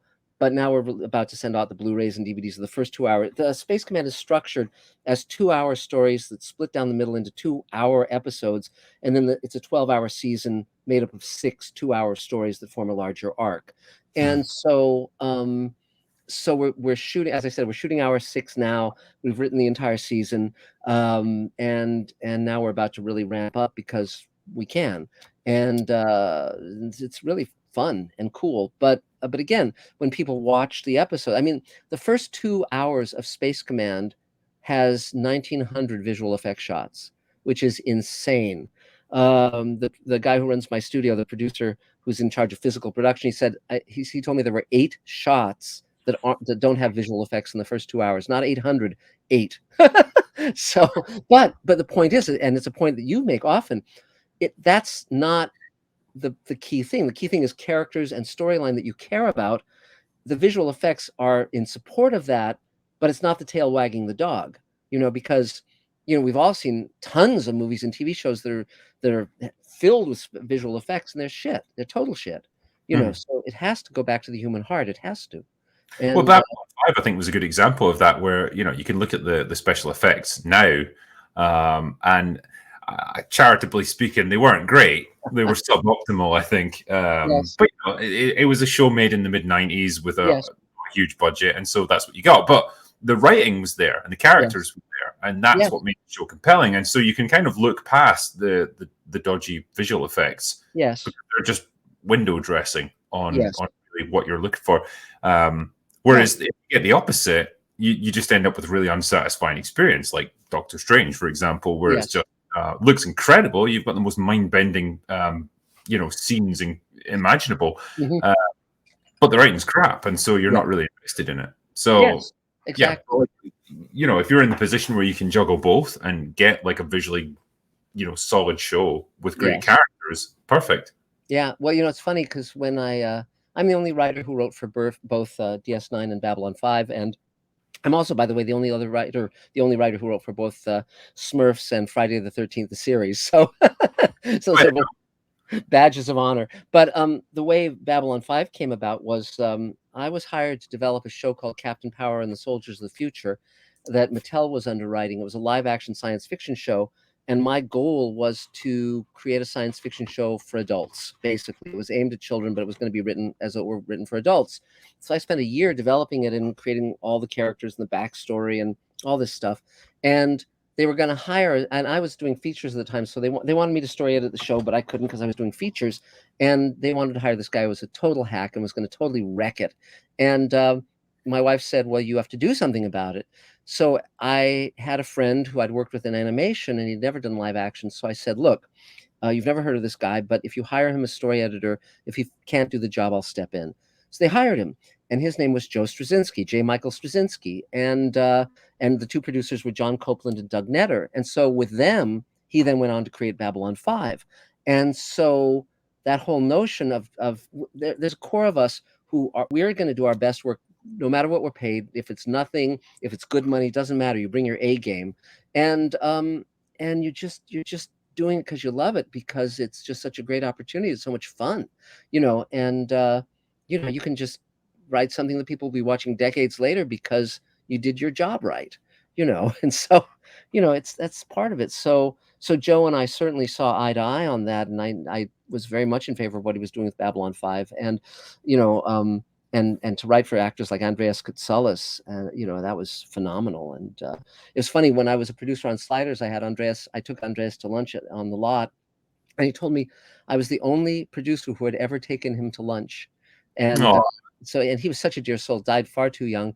And then I wrote, and with Armin Shimmerman, who played Quark on DS9, I've used him in many, many things I've done as an actor. And he told me I was the only producer who ever said to him, "I'm going to hire you. I'm going to write a role for you," who meant it. And so again, it's like you don't say things you don't mean. It goes back to all of that. People recognize that if you're coming from the right place, they want to work with you. Because you can write roles that are worth doing. I'm very proud of what we've been able to create. No, 100%. I had to respond to this comment as well, because instantly thought of Red Dwarf when it comes to low budget but great writing. I feel like they peaked at season 6 and never reached that high since. 100% agree. Yeah. I've got a real soft spot for season six actually. Yeah. I love Gunmen of the Apocalypse and Emo Hawk. They were great. Yeah, but see, that's the lovely thing about science fiction. It brings a universe with it, and that universe is an intellectual construct. So, in other words, you can watch the original Star Trek series, and you can see the sets are fine, hokey, and the visual effects are not what we would do nowadays, though they were cutting edge at the time. And and you look and you say, oh, well, wait a minute, that prop was used in this previous episode, and they just put like little bolts on it, or that's the same planetary landscape I saw in season 6, or whatever, whatever. But you give it that thing. It's so willing suspension of disbelief. You go with it. I mean, even the original Star Wars, if you look at some of the sets and costumes, they're a little rough around the edges. But but they're still presenting you with something that's wonderfully entertaining. So you just say, okay, I'll I think they take themselves seriously enough that you can feel like this is a world you can buy into, and the actors are taking it seriously, and there's a bit of thought being put into the writing, and it's a kind of a consistent world that doesn't just rewrite its rules every episode. I think that really helps. That's right. You've got to play fair. I'm sorry. Go ahead, please. No, I was just going to say it's interesting when you mentioned the sets and stuff. Like I was interviewing Mark Ralston, who did Aliens and stuff like that. But he starred in an episode of Star Trek, The Next Generation. And he was telling me, like, it's funny, all the little things that seem so easy on screen, like the doors, like that just give you that little sound. And like there's people having to pull these freaking things open, and like they judder and rumble and stuff as they're pulling them open. It's just little stuff like that. I think it's funny, but it works. Yeah, because you've got a guy with a block and tackle kind of pulley that opens the doors. And it is fun. But I love all that make believe. I mean, like with Space Command, we sort of have a tip of the hat to the 1950s visual style of science fiction. The book covers of, I mean, like like stuff like this. I mean, like this is a Philip K. Dick. Let's see if I can get it over there. We go. Yeah, like this cover by Ed Emshwiller. I mean, I love that 1950s aesthetic. So we're still looking forward to the future. We're still, set in a realistic world. But design wise, I wanted to go back to, like silver rocket ships. Now the fascinating thing, I mean, this is like from When Worlds Collide, George Pal, 1950s. I never dreamed that anyone would be crazy enough to make a silver bullet nose spaceship. And this is exactly. I did this. It's just like, fuck it. I want it to look like something out of a sci-fi novel, and they just did. It's great. Well, this is. I'll show you what our ship looks like in Space Command. This is the Paladin. This is our ship, and you can see. And that's before Elon announced his Starship design. But this is it was designed by Star Wars artists, and it's really cool. And but again, I wanted to have something that would set itself off as slightly different from Star Trek or Star Wars. So that's what I've done. My degree, as I mentioned earlier, my degree is in painting, sculpture, and graphic arts, and so I have a very good time working with my visual artists. It's really fun. I like that because it's like we've kind of gone full circle with this like ship design thing, because in the early serials that you got, like they were very sleek. They were like airliners of the 1950s or something, like very very aerodynamic and aesthetically pleasing. Then you get to the realm of like movies like Alien, and from then onwards, and it's like and Star Wars. It's like, well, there's no air in space, so ships don't have to be sleek. They don't have to be aesthetically. They can be these big blocky things that can just wander through space, Yes. And that's basically been the design philosophy for a long time. You got Star Trek, which again brought it back to like the fairly sleek design of ships. But that design of the Enterprise was so interesting at the time because the Enterprise was such a different looking ship from anything that had gone before. That whole idea, I mean, they really worked on that to get it to look completely different with that saucer shape and then the nacelles and all of that. I mean, it really was not like anything that had ever been done before. But I mean, it's just it's fascinating. I'm a huge fan of all that stuff. And my friend Ron Cobb was a designer on Alien and Aliens and so forth. He did the drop ship and a lot of the interior design of the spaceships, and he was a huge influence. Not well known nowadays, but an amazing artist. And but it's I mean, it's better is better. That's really the bottom line. I want to go on record actually and say this will be an unpopular opinion. I never liked the design of the Enterprise in The Next Generation. Yes, it's I'll tell you exactly why, right? Because the saucer section is fatter than it is long. It's wider than it is long, and so it looks like it should be turned the other way because it looks like a fat ship. It's a fat starship. Yeah, and I can't do that. I just can't accept it. It's imbalanced, because it's like too much in the front and these little in the back. It is an odd design, but not my problem. So We're talking as well about Battlestar Galactica. A lot of Battlestar Galactica fans here. Yes, and and again that goes back to like the recent Battlestar Galactica. That was Ron Moore, and again he'd been on Star Trek for many years. That was his first show, his first credit, Star Trek: The Next Generation, and so he was sort of doing the anti-Star Trek with Battlestar Galactica, kind of breaking all the rules that he was forced to obey on Next Gen. And I mean, he's a wonderful showrunner. His new show, For All Mankind, is really interesting. It presents an alternative history where the Russians landed on the moon before us, and so we then went on to Mars in the manned space program. It's a very interesting show, very well made, very well done. And now, of course, when my friends have shows where they build spaceship sets or space station sets, I'm always calling them saying, well, when you're done with them, I'd like them, because one thing that I do that's really super fun is if there's a big budget science fiction movie or TV show, particularly one that tanks, where the production design is terrific. Passengers is a great example. I'll buy like parts of spaceships, or I'm negotiating for a giant robot now, all sorts of stuff. And so I've got stuff from Ender's Game, Passengers, Falling Skies, Prometheus, on and on. Aliens. It's just going to get thrown out otherwise, isn't it? So yes, and well, this allows me to redress and extend out what I build fresh, so that it looks, it looks more expensive. So yeah, absolutely, yes. So, but go ahead, please.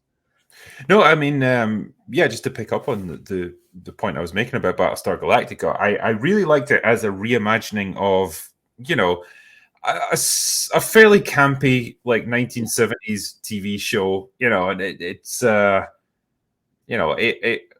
bless it, its heart was in the right place back then. But when they reimagined it, it was much more realistic. That you felt like these Battlestars were like modern day aircraft carriers or something like that. They felt like they were really functional and lived in.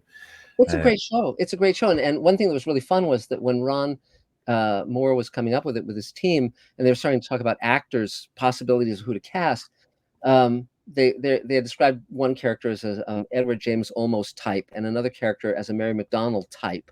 And then they just had this brainstorm and said, well, why don't we offer it to them? And they were so astonished when those Mary McDonnell and Edward James Olmos said yes, but of course they were phenomenal in the show.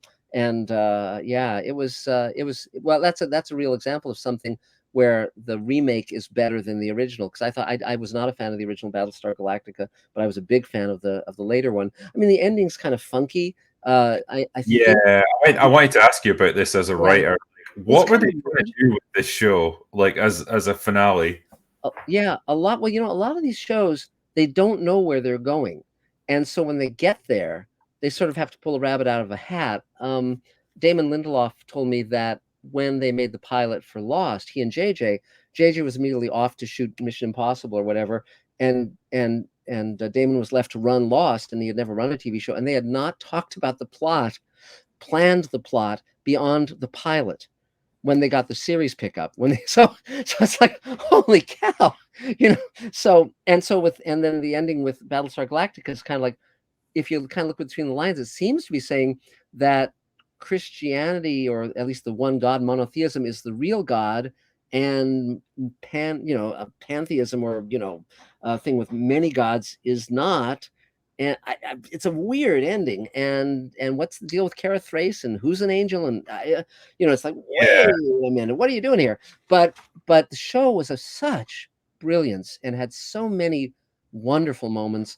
I can forgive it that kind of goofy moment. And I've never talked to Ron Moore about his personal religion, so I don't know if that was coming from his personal belief system or not. It probably was, but that show's still brilliant. I mean, I would recommend it to anyone. And The Expanse had its ups and downs, but I think it was coming from the exact right place in terms of being adult and being meaningful, and it had an amazing cast. And so these are the shows that sort of on the right side of that equation, and maybe Strange New Worlds will be. It's off to a good start. I always loved that first Star Trek pilot with Jeffrey Hunter. And this is the only case of a show where the pilot was made in 1964 and the show was picked up in 2021. That's pretty cool. So. It's a weird one, that Pike has just reemerged as this super popular character. I mean, I guess because Anson Mount was just a really good actor and just played him well. And I think as well, in a show that was generally a bit bleak and depressing and, well, shit, quite frankly, it's like to see a guy like him come in and it's like, oh, wow, he's kind of optimistic and conducts himself with a bit of dignity and courage in the face of adversity. This feels a little bit like the original Star Trek, like just a little glimmer of what we used to have. And it's like, oh, yeah, great, we love him. It's nice that he got his own show. Though it's very funny on Strange New Worlds, it says created by the current guys, and then it says from Gene Roddenberry, but it's like, no, that Strange New Worlds was actually created by Gene Roddenberry. I mean, it's the same show as that one he created in '64. It's number one and Spock and Pike and the whole 9 yards. And so, but I have hopes for it. That's a toy box I wouldn't mind playing with a bit, and I think I could have fun with that. But we'll see. I'm watching it. And I think it has a shot. His face is going to get melted, and he's going to end up in a wheelchair. So, like, that's a bit of a trick. But then at the end of the day, he's going to end up with Susan Oliver, and he's going to think he's okay again. So he should have a premonition of that, because then he'd say, "Oh, well, then I'm fine." It's not too bad, yeah, no downside at all. But that's the most brilliant use of a pilot that didn't sell when they reconstituted that as the Menagerie, as a 2-part episode of the original Star Trek. A phenomenal use of a busted pilot, and just brilliant in every way.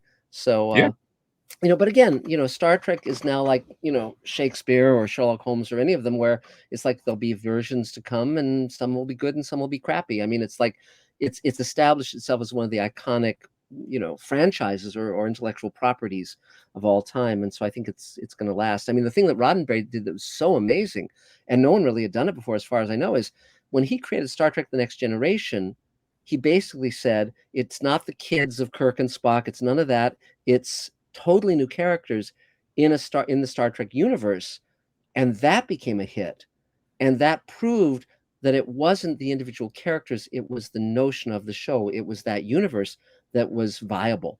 And that was really, really fresh. That was something new, and it took other people to bring it to its full fruition, but he was on the right.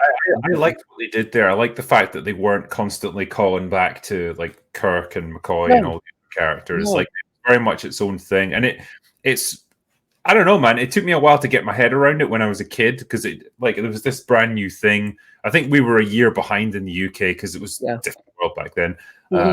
And it was like, oh shit, there's a new Star Trek TV show, and I tuned in thinking it was going to be Captain Kirk again, going on more adventures, and suddenly it's like this old bald guy, and like there's a Klingon on the bridge. Like, what the hell's going on now? It's like, it's a whole new world. It was fun. It very much reflects its decade, just like the original Star Trek reflected its. I mean, I always think of like the original Star Trek as being the best and worst faces of America. It's like, okay, they're out there spreading compassion and hope and so forth, but if Kirk doesn't agree with any planet's government, he'll just overthrow it. It's like blow up the computer, do whatever. It's like, we the people. It's like, oh yeah, he gives that epic speech, man. Honestly. It's America. It's totally America, and that whole imperialism thing. And but Next Gen, I think, was a very adult show and coming from a very adult place, and it found its way. It was very 80s when it started. I remember, like, I think Patrick Stewart was joking about this. It's like, only in the 80s would you have a therapist on the bridge of a starship. Yes. And I remember those first year jumpsuits and all that stuff. So apparently they were a nightmare. He said like, his chiropractor had to tell him, like, you got to stop wearing this because it's like compressing your spine or something. That's why they got like the 2-piece sets. And to be fair, there's no place to hide in those jumpsuits. So if you're not in great shape, it's going to show. Yeah, well, that's like Shatner in a corset on the third season of the original Star Trek. It's like you can really see that he's got this band holding in his gut, Oh, but you were doing that back then? Oh, yeah, yeah. But but still, this is so much fun stuff. And then there's that whole great era of movies like Alien and Aliens and all of those things. Blade Runner. I mean, there was an enormous outpouring of talent and vision, and all these kids who'd grown up reading science fiction, reading the good stuff, quote unquote. When they came of age, they wanted to see it in movies and in TV shows, and they started creating that stuff. And a lot of these were also kids who'd grown up with Twilight Zone back in 1959 through 63, and so it had a huge effect. But you're absolutely right. Science fiction was not mainstream until Twilight Zone and Star Trek. Those are the things that really kind of took it. And then 2001, which was the top grossing movie of its year, that really took it all over the top. That's what, and then from then on, it was like it became the mainstream, as you said. But it's an interesting journey. It's interesting to see how this goes. But I'm so glad that, I mean, just my life is so swell now because I can just write all this stuff and do all these things and work with these amazing people. And I have no complaints. Every day's Christmas. It's yeah. it's super fun, really fun. And I mean, you obviously mentioned not working with J.J. Abrams, but yes. Negotiating with him so that you could produce that. Well, see, yeah. episode. Well, one thing I'm very lucky about is because I wrote the Twilight Zone Companion when I was essentially in my 20s. A whole generation of showrunners read that book when they were teenagers, and that's what made them decide to become writer producers in television. Just the way when I read Making of Star Trek, that put the seed in my head. So years ago, they were doing the Museum of Radio and Television. The Paley Center was doing a presentation on Twilight Zone where they had writers, directors, producers from the original show. They were all elderly by then, and I was on the stage with them. There were 15 of them and me. And at the end of the evening, there were like a couple thousand people in the audience or something. And at the end of the evening, someone from the audience came up to the footlights of the stage, and he said, "I'm a big fan of your work. I'd love to take you out to lunch. My name's J.J. Abrams."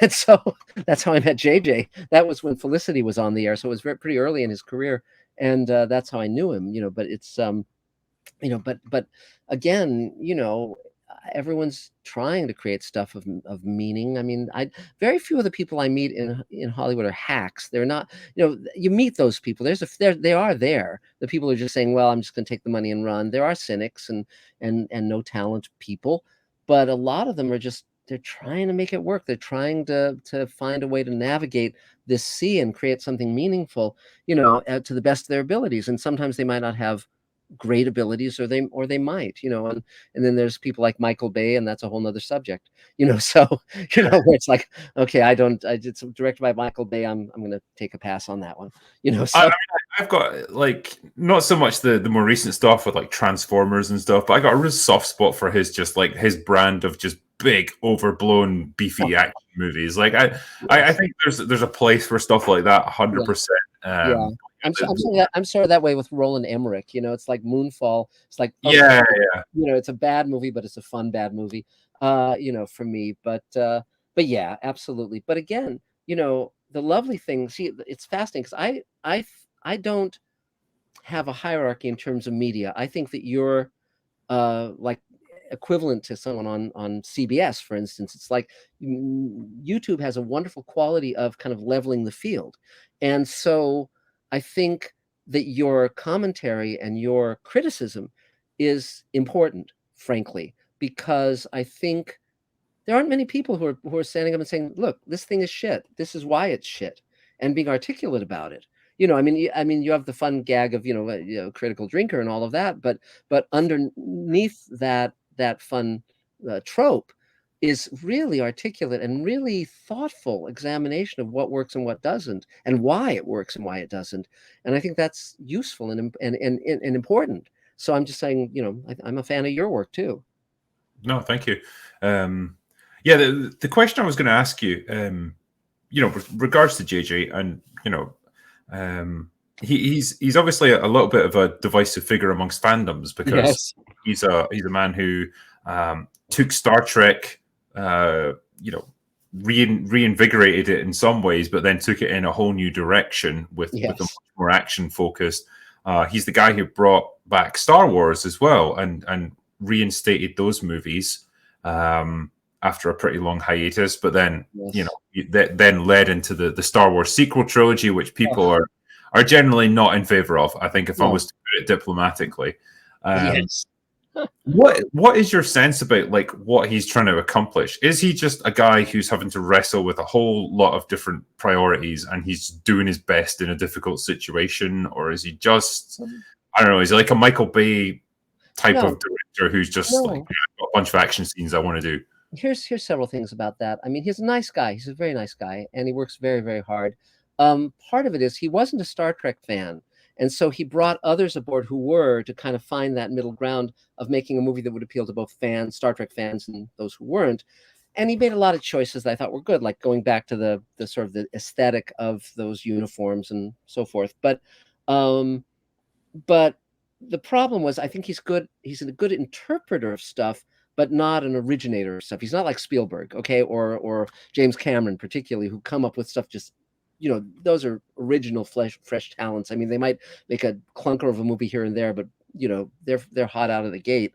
And but JJ was a huge fan of Star Wars, and he didn't want to wreck it. He didn't want to fuck it up. So, but essentially, that the first of those Star Wars movies he made was very much like just sort of like a retread of the first Star Wars movie. It's just kind of like, if you like that, here's something similar that you'll also like, but then it went totally left field with Last Jedi and all that stuff. And, it just, was like an exploding cigar. But if you think of it, if you take a step back and say, wait a minute, that made money. Those films made money. And so as a result, you can get The Mandalorian, for instance. And, I haven't watched a lot of The Mandalorian, but I know from my friends who are Star Wars fans, they like The Mandalorian. So, or you can say, okay, well, maybe JJ's Star Trek movies have their flaws, but that reinvigorated the financial aspects of the franchise, so that could then lead to Paramount Plus, which could lead through those bad shows, but then it might get us Strange New Worlds if that works out,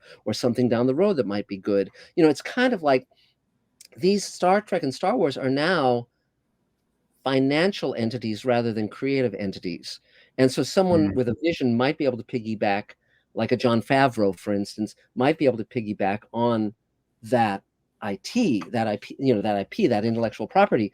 But in a way, there's a subversive quality to that, where they're kind of pulling something and kind of getting away with it because the quality doesn't impede the profits. Because quality, go ahead. I mean, gosh, it's a sad situation to be in, really, where we now have to sort of recognize, well, these things are really just there as a kind of content factory, and if we're lucky, a creative person with a bit of savvy might be able to pull something halfway decent out of it at some point.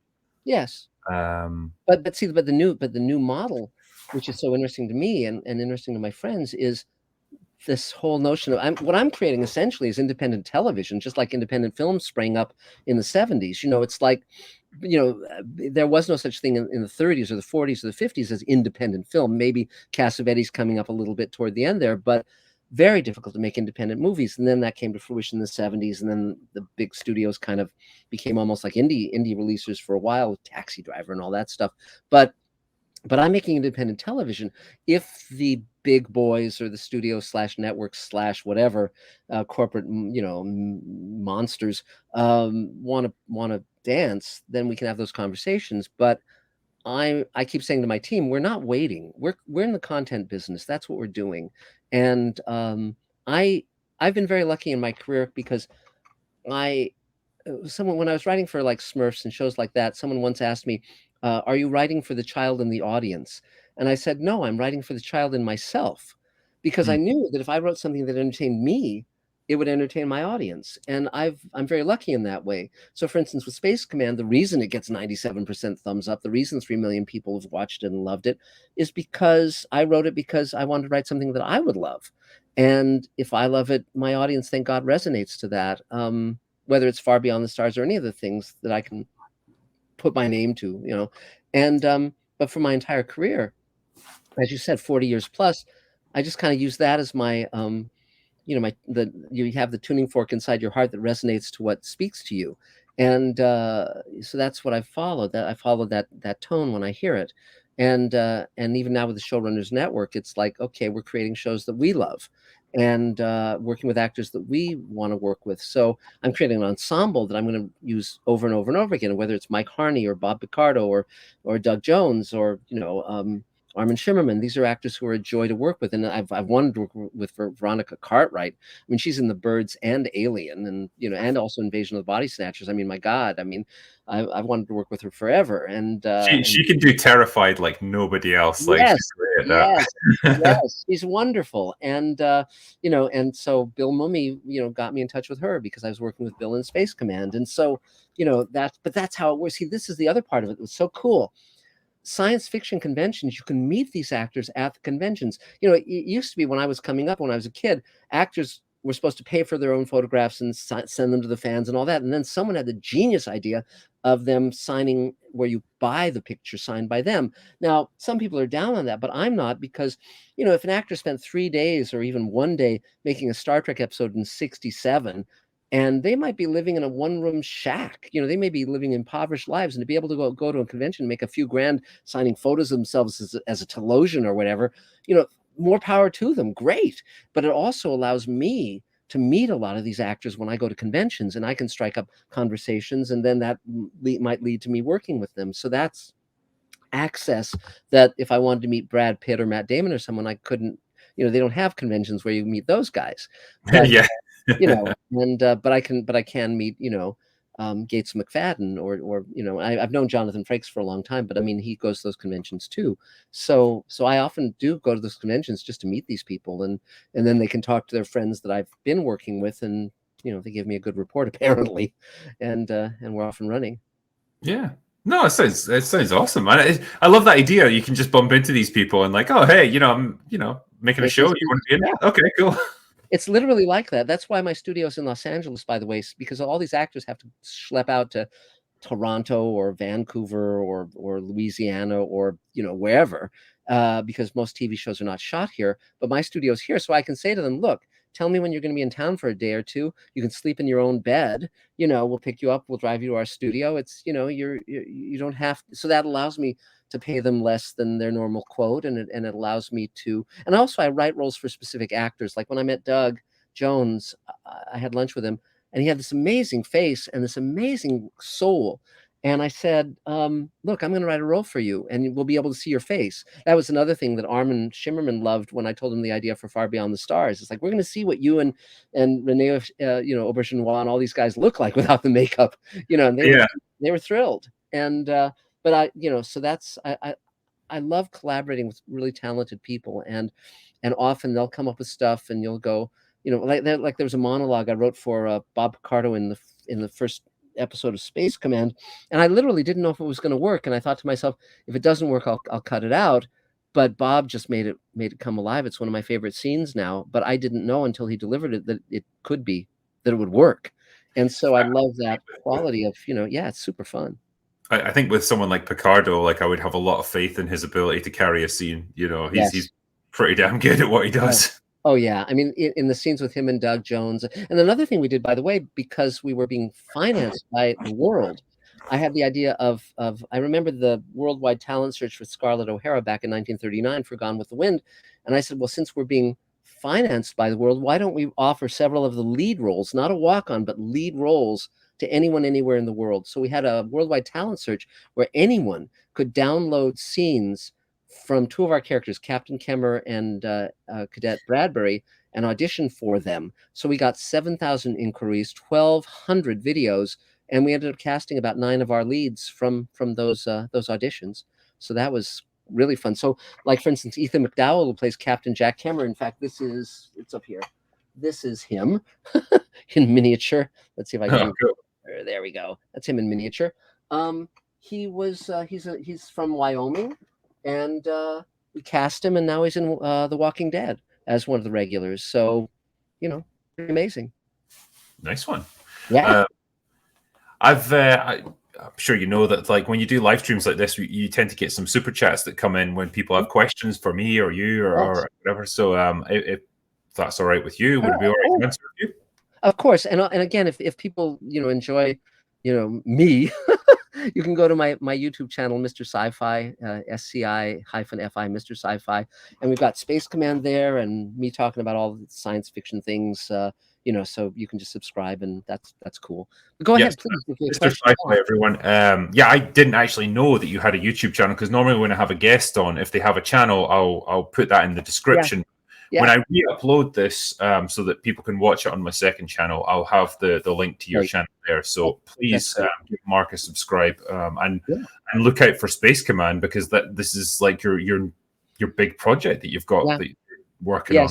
We actually uploaded several hours of Space Command on Mr. Sci-Fi. When the pandemic hit and everyone was like stuck in their house, I said, well, we're going to do a special 2-hour episode of Space Command where our actors will write the script, we'll direct them via Zoom. Our actors will shoot their own scenes with their own cameras in their own homes. And we did this special 2-hour episode, and it's on Mr. Sci-Fi. It's called Ripple Effect. And it was really fun. And that's where Barbara Bain and Christina Moses and all these other, Armin Shimmerman, we got all these actors to just kind of, go along for the ride. It was a really fun little experiment. Cool. I love it. Okay, so from the super chats, the first one that came in was from Unhinged, who said, I don't know much about Star Trek, but here's my simp dollars.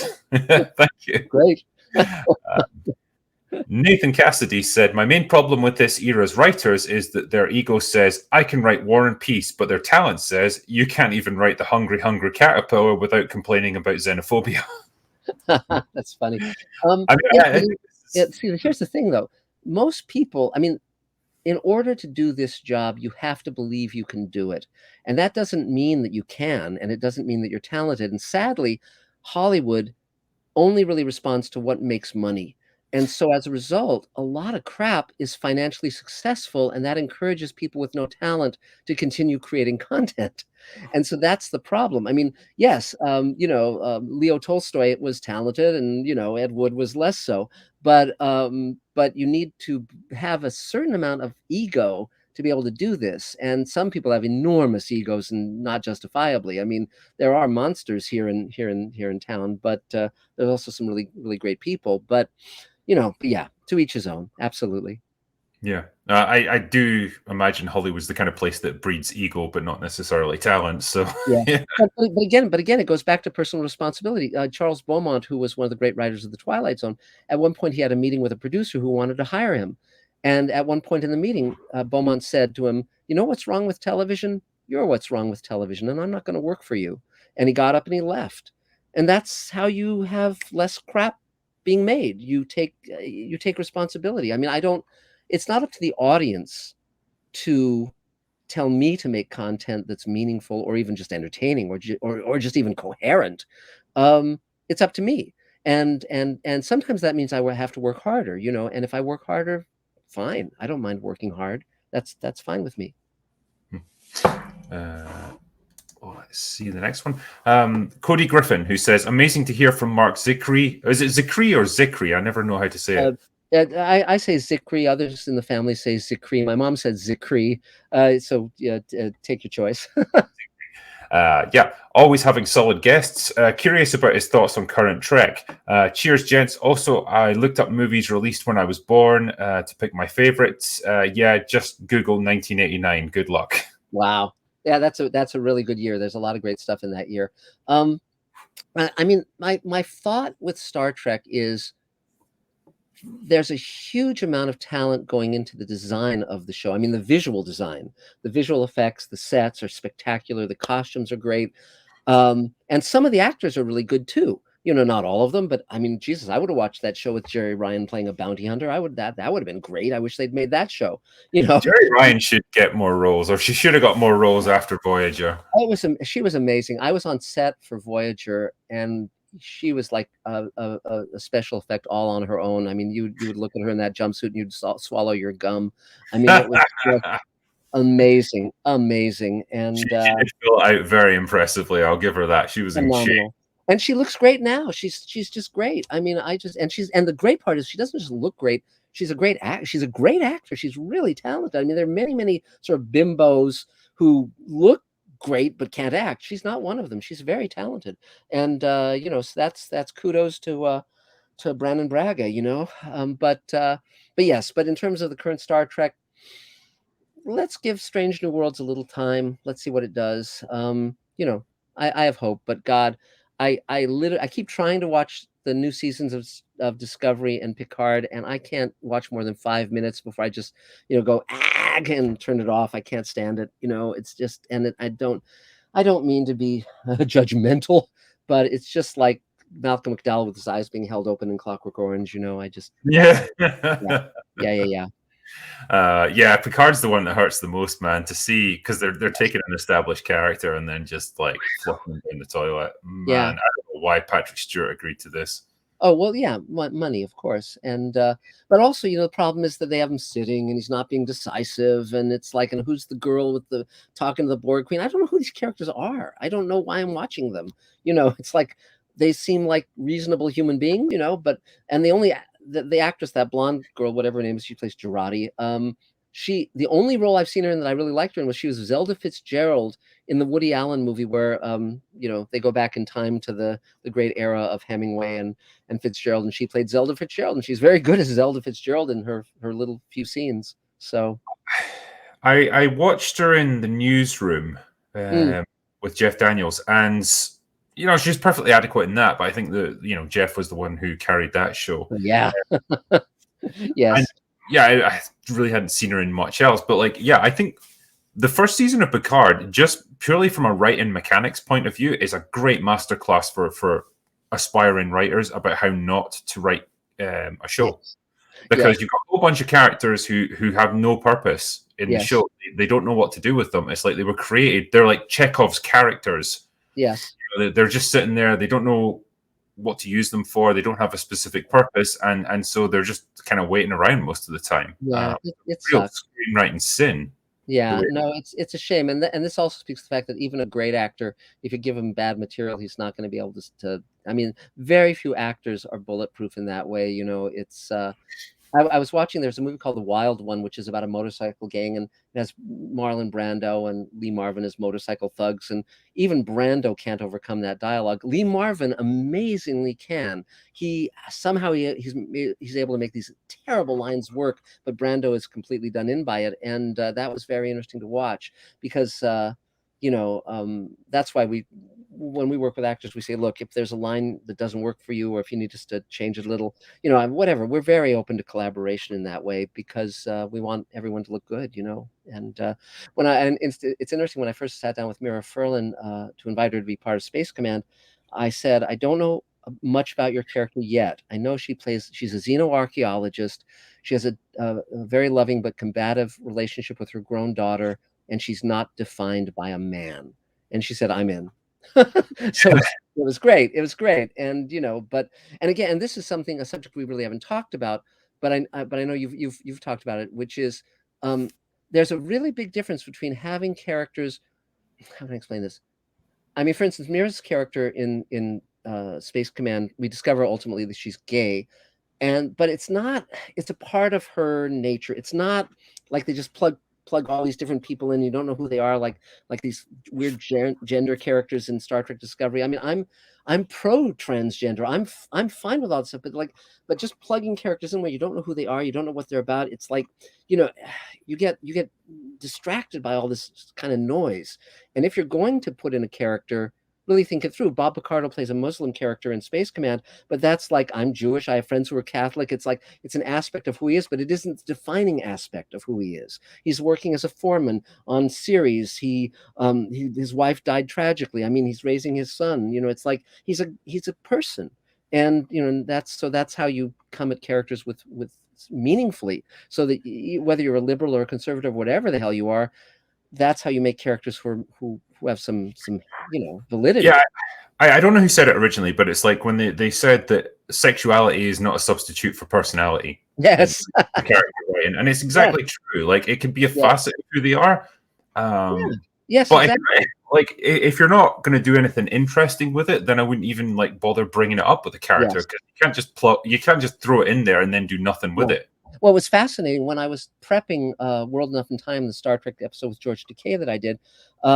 That's just when George came out as gay. And he and Brad actually came to me. Brad's now his husband and his manager and so forth. And Brad, they came to me and they said, "Do you not want to have us in this now that George has announced that he's gay?" And I said, "Look, I knew George was gay as soon as I saw him without his shirt on in the Naked Time, with the sword. No straight man would be in that great a shape, So Yeah, it wasn't, that's for sure. he put Shatner to shame in that episode. He looked great, all oiled up with his, D'Artagnan. It's great. But I was joking. But it's like that didn't mean anything to me. It wasn't an issue. But more than that, George and I talked about Sulu, and we said, and we agreed, George Takei is gay, but Sulu is not. And George was actually very pissed off when JJ had his Sulu be gay as kind of a tip of the hat to George. They should have run that by George first, because it wasn't appropriate and it didn't work. Yeah, that always struck me as such a weird one, and I know that, yeah, like you say, George didn't approve of it, because it just felt like a bit of weird tokenism to throw it in there. Yeah, and again, it seems like an afterthought. That's the other problem with it. It's like, oh, okay, so he's gay, but it doesn't. It's Jesus, whatever. Onward. Yeah. Yeah. What's the next one? So, Ryan says, "Are you actually drunk when you slur in your videos?" I'm always crying. That's my secret. Matt Hepp says, "You can probably call the show Tales from the Script. It's a great documentary, but no one talks about it anymore. Cheers to Mark and to you." Thank you. Thanks. And again, another thing that I haven't talked about is I always looked for mentors who were doing the work that spoke to my heart. So Theodore Sturgeon, Harlan Ellison, Ray Bradbury, all of these people. I mean, it was like, and Guillermo del Toro. The reason I wrote a book with Guillermo was because I wanted to learn from him. And I'm still looking. I'm still in search of mentors always, because there's no end to learning. There's no end to finding new solutions, and new ways of doing stuff. So that's an ongoing process, and that's where things like Tales from the Script, those kind of documentaries, are great. The Nerdporio Lifeform says, "A question for Mr. Zicree. Love Far Beyond the Stars and First Contact and classic Trek. Why are actors and Trek producers dismissive of fans' concerns of new Trek?" That's an interesting question. It's tricky because you don't want fan opinion is very fickle, and you don't want that to run you, though I've always been very open to it. I mean, for instance, when I was putting together Space Command, someone said, "Well, do they speak foreign languages in Space Command?" And they didn't mean Klingon or Vulcan. They meant French, Spanish, Chinese. And I thought that's very interesting. So I actually have characters in Space Command. Mira Furlan and her daughter speak in Serbo-Croatian because they both speak that language. And I just did a scene that was entirely in Spanish, and we just did another scene that was entirely in Italian, just because it's fun. But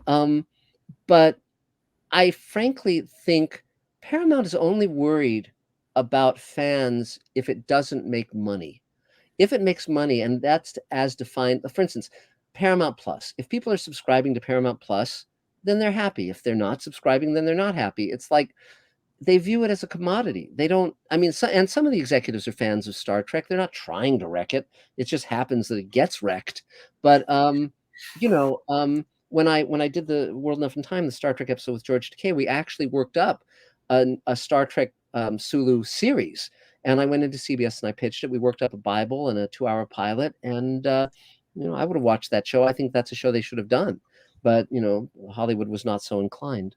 But I think they care about the fans in terms of, well, we'll have conventions and the fans will come and it'll bring more money to us and they'll buy tons of products and they'll bring in more millions, and those are the things the suits care about, but also it's problematical because they might have shows that they love, that they greenlight, that then go down in flames, and then their head's on the chopping block. The main priority with any executive is to not lose their job, and so that's why they'll do something that's a proven property, even if no one really gives a shit about it.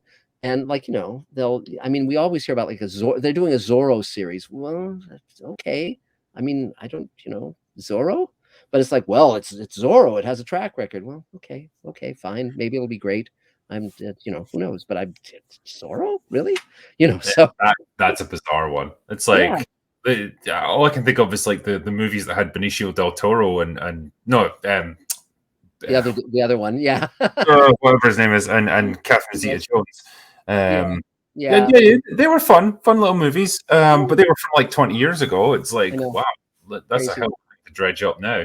Yeah, but you see, but again, I can, we're if we as creators are able to greenlight ourselves, then we can do whatever the hell we want to do as long as we own it. See, that was the interesting thing when I did the Star Trek episode. Antonio Banderas, yeah. Antonio Banderas. But when I did the Star Trek New Voyages episode, they wanted me to do more of them, but I knew inevitably Paramount was going to shut them down. There was going to be some point at which Paramount would shut down all the Star Trek fan films, and it happened. And because they don't own Star Trek, they can't sell it, etc. So that's why I created Space Command, because I own Space Command. No one can shut me down, and no one can sue me for anything. These are my characters, and because I own it, I have total autonomy, and that's lovely. Honestly, if Paramount were smart, they would have brought all of these fan productions into the fold. They could have put them under the umbrella of like just third party works, fan passion projects or whatever, and said, right, we're going to air them, or we're going to put them on our network, or make them available through our website. They're, we'll take a cut of the profits because we're allowing you to use them, and then everyone's happy. Then here's the problem. I had those conversations with executives at Paramount and at CBS, and what would happen was a younger person would want to do exactly that. And the boss, who was like an older guy at the top of the food chain, just kind of waiting for his pension to kick in, would veto it because he wouldn't understand that there was no downside, that it would just make money with no downside. They were worrying, fuck knows why they were worrying, I don't know, but that's what happened again and again and again, and that's why that did not come to pass. But again, thanks to the internet, we can put this stuff out there, and that's really cool. YouTube is my favorite network. Yeah, totally. And it's free. Yes. The next one is from Zach Nippert, who says, watching Space 9 for the first time and then watching Picard felt so disjointed. Would Mark ever consider returning to the franchise? Yes, and in fact, I've been reaching out now that I've seen Strange New Worlds. I've been reaching out to some of those producers to see if anyone wants to have me in. You think they'd want to, but no one. I've never gotten that phone call. So even though Doug Jones is starring in Star Trek Discovery, you think someone would kind of the penny would drop. But if they invited me in, I would talk to them and I would see if we could come to a meeting of the minds. I'd have a better shot with Star Trek Strange New Worlds, because that has a beginning, a middle, and an end per episode, and that makes it an easier beast to slay, because again, the characters are solid. They're putting in more time on the characters. The actors are very solid, and it doesn't come with the built-in weaknesses that Discovery and Picard have, which is mainly, the primary weaknesses beyond the fact the stories are like incomprehensible is that the actors there's so many of these characters you don't know who they are even after 3 seasons. It's like Tilly and Michael Burnham, and the only character in Star Trek Discovery you really have a line on is Doug Jones's character. He's the only one who's compassionate. He's the only one who's loyal and brave and like an old-time Star Trek character. That character would have fit into the earlier Star Trek series that Doug is playing, because he's honorable, and but the other characters are just like, who the hell are these? I like, the actor who plays Book. I think he's very, very talented. But again, it's like, it's just too much baggage. Whereas Strange New Worlds, I think you could do a lot with. It's kind of like a suit where it doesn't have the pants yet, but you wouldn't have that much trouble making the pants. Yeah. When it's episodic and you can tell little self-contained stories, it's great. Like, you've got so much more creative freedom. Yes. Well, that's why with Space Command, I split the difference so that we have 2-hour stories that have a beginning, middle, and end, but then it links together to form a larger storyline over the course of the season. So that way you can tell a big story, but you also have smaller stories that, like, the first hour sets up the thing and the second hour pays it off, and then it builds exponentially as you come to know these people over several generations, and we jump back and forth between those generations. So it's really fun. So Armin Shimmerman is actually playing Robert Picardo's grandson. Cool. So it's fun. Cannon Falderall says, "Hail Hollywood Drinker and Marc Zicree. The Twilight Zone Companion is awesome. I may not agree with all of your episode assessments, but that book is invaluable for any Twilight Zone fan. Thank you. And I've just come out with a new edition that's got another 100 pages of material, 500 new photos, and links to audio and video rarities. So if you don't have the third edition, your life is incomplete. And but the reason I wrote it was because people kept telling me stories about Twilight Zone and Rod Serling after the book came out. Like, for instance, Doug Hayes, who was one of the great directors of Twilight Zone, after the book was finished, he said, well, you know, when I was directing Eye of the Beholder, we realized we were going to run short, and Rod was out of town and couldn't be reached. So Doug wrote a scene in Rod's style and shot it. And then when they ran the episode for Rod, Doug was sitting in the back of the screening rooms just sweating bullets. And then at the end of the episode, Rod turned toward Doug and said, "Good scene."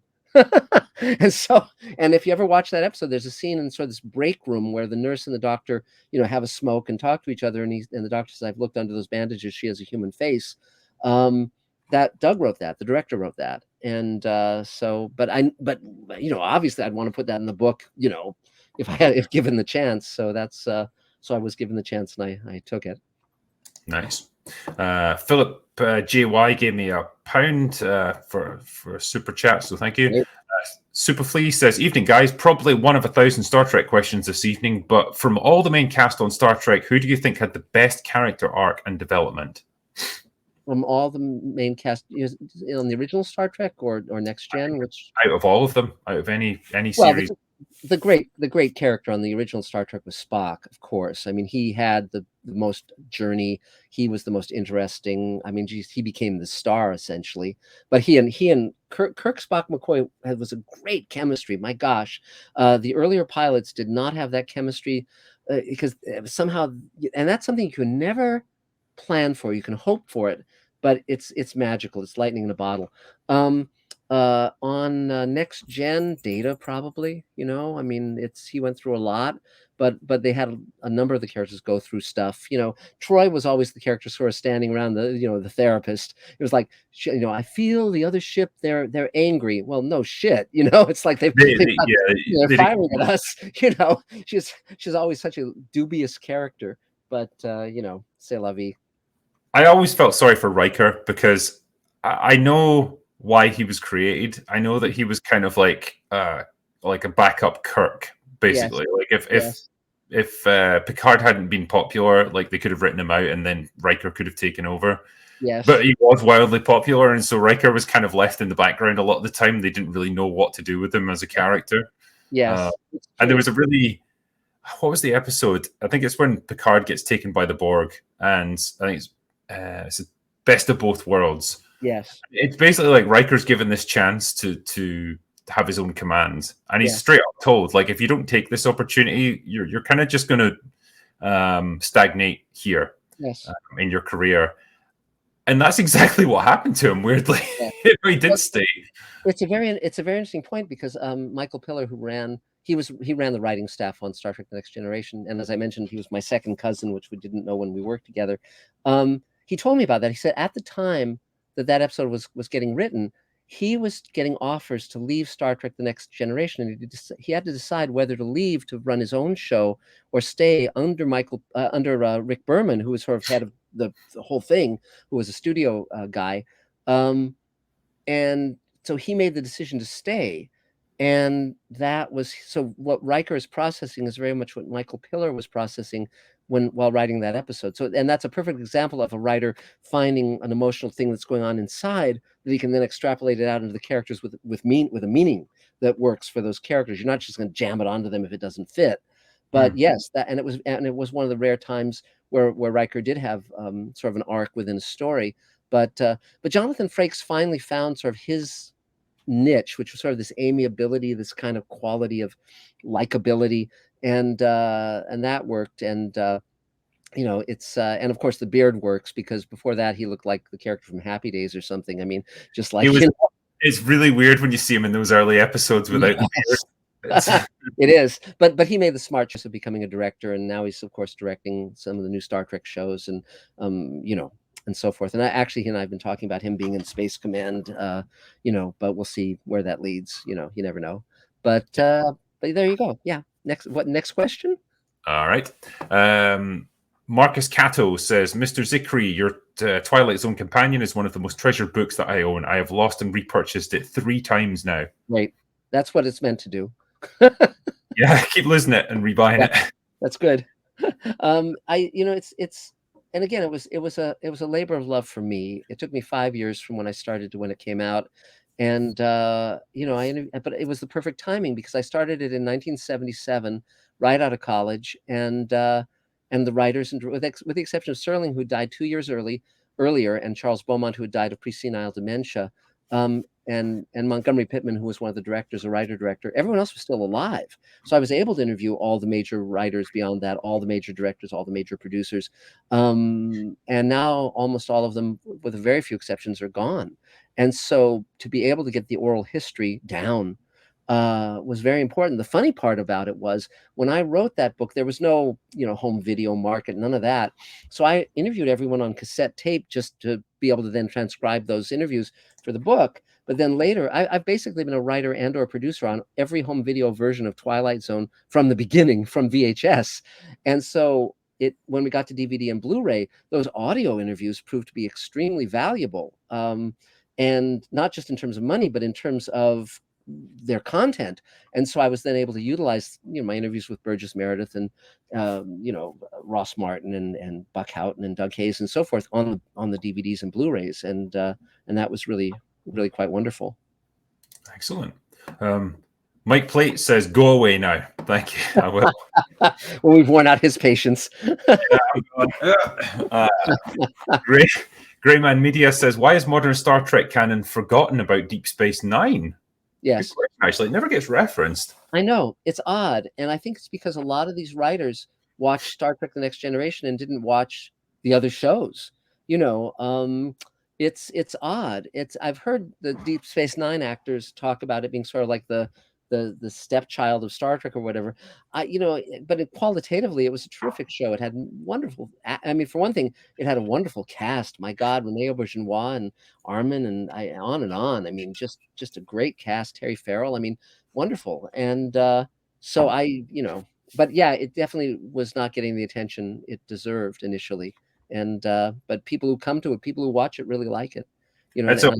Eventually, they'll remake it. So yeah, well, I think it has stood the test of time. And Armin Shimmerman. The moment I saw him in that pilot of DS9, I said to Les Landau, who was director on the show, I said, I want to meet that guy. And Les took me on the set. And Armin, first time I met him was he called it Ferengi drag. It was the whole Ferengi makeup. And between takes, he would take out those teeth. Because I said to him, do you bite yourself with those teeth? And he said, yeah, all the time. And so, it was like, but we became fast friends right from the beginning. And I've worked with him many times. Nice. Gus the Cat gave me a super sticker. Thank you. Fight the Club says, Mr. Zicree, I wanted to say the Twilight Zone companion was a treasured possession and an invaluable resource in the heady pre-internet days. Thank you for the book, and great to see you're still creating and writing. Thank you. Thanks very much. And that's something I'm very, very proud of and very pleased with. And my wife and I, our birthdays are August 25th and August. My birthday is August 25th. Hers is August 21st. So, and we've been together 45 years, married 44, and we combine our ages. So we're 142.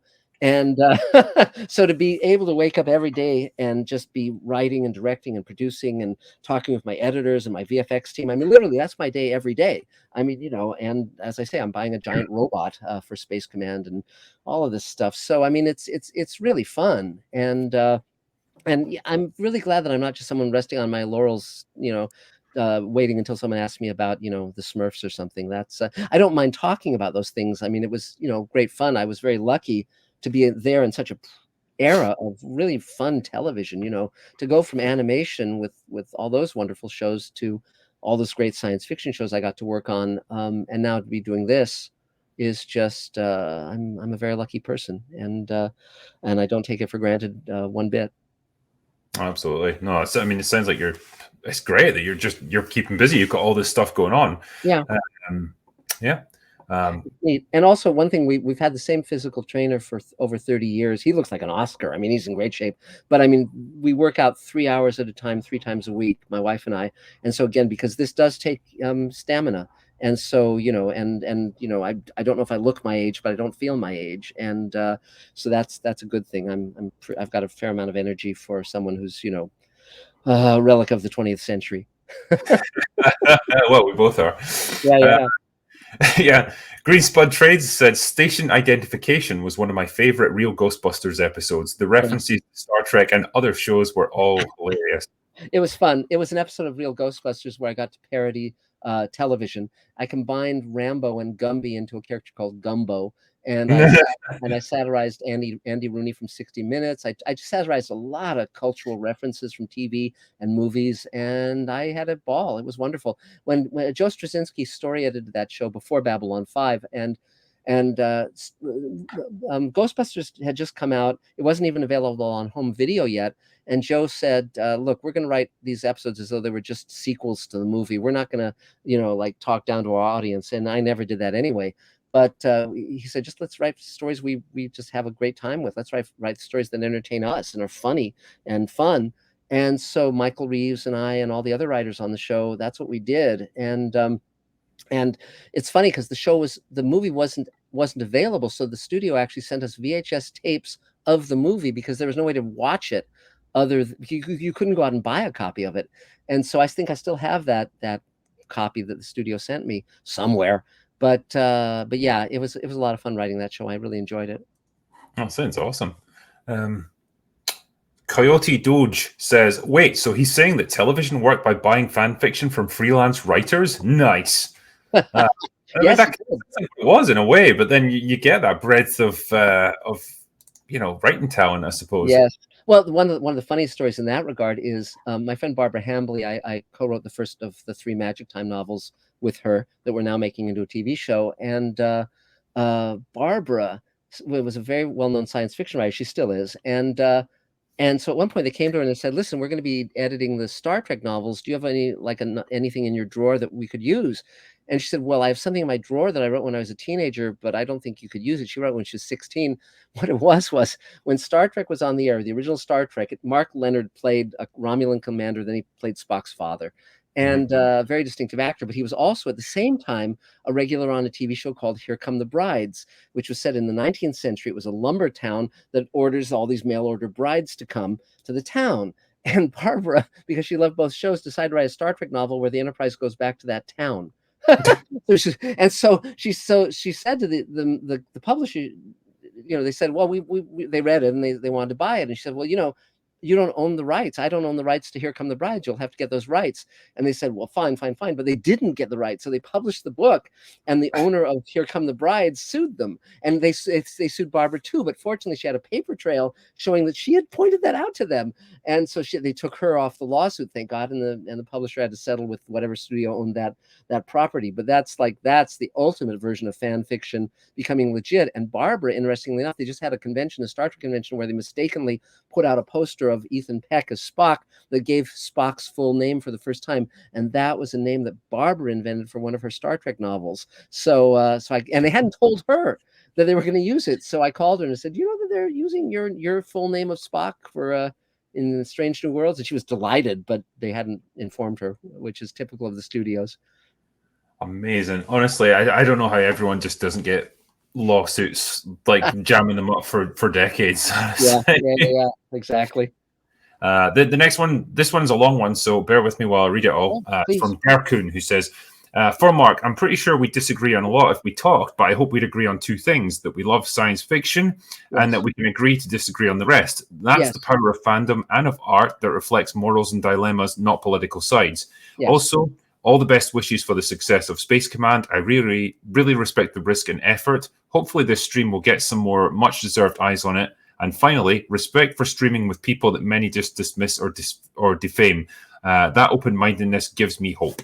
Yes, well, that's great. And I agree 100% with what you said. See, one of the things that's lovely about the way I live my life is I don't need to be right.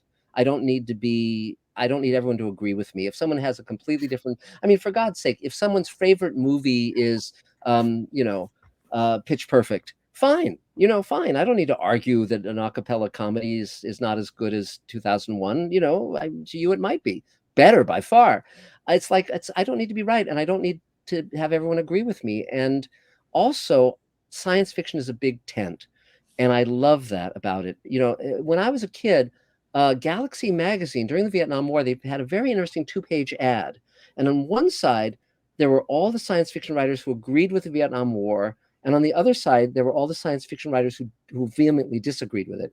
And for the first time, I saw what the politics were of the writers I'd been reading and loving forever.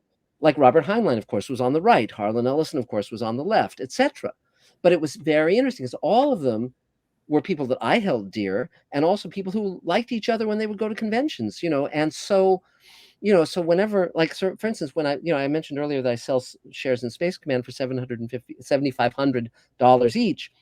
And so we've, you know, that's how I've raised over $1 million.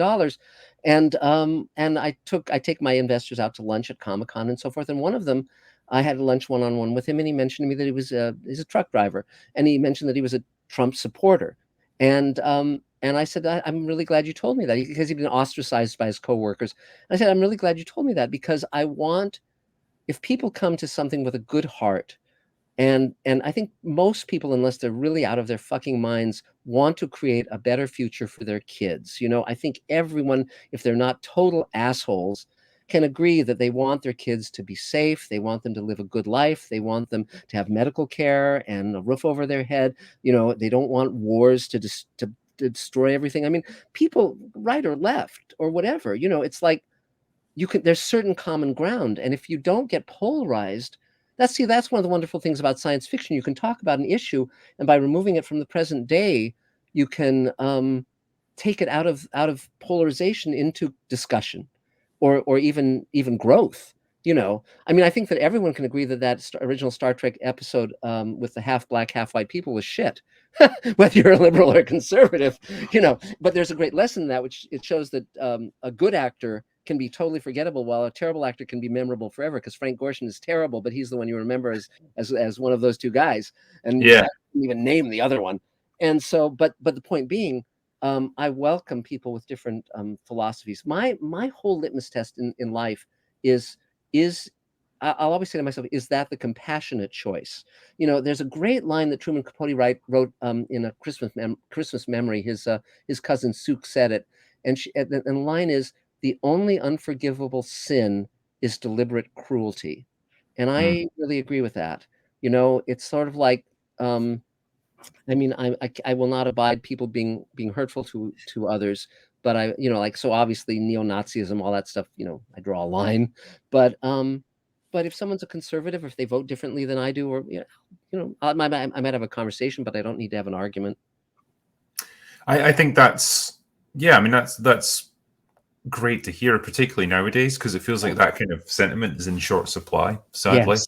And Yes. it seems to be now like, well, I don't know, you voted differently from me in the last election or whatever. Well, you're dead to me. Yes. And it's just such a strange attitude, and it's so counter to finding common ground with someone. Because if you're not even willing to listen to them or talk to them, there's no discussion to be had there. You just end up with people screaming at each other and getting mad. Yes. Well, mostly over like just building up an image of them in their heads. Yes. Well, one of the pieces we're writing now is once we finish shooting the 2-hour episode we're shooting now, which is called Forgiveness, the next episode is called The Great Solar War, and it's going to be an examination of the notion that in a war, the enemy is not your enemy. The notion of war is the enemy. The notion of war itself is the enemy.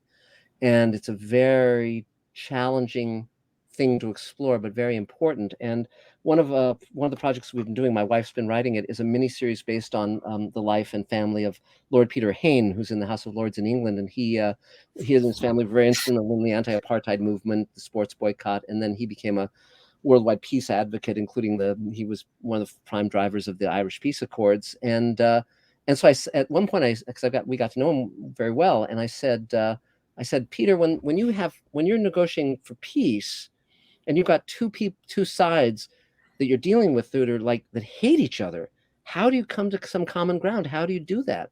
And he said, well, what you do is you find something that they're enthusiastic about, totally off the subject of what you're negotiating. So it might be sports, it might be anything that you and they share a passion for, and you just start talking about that.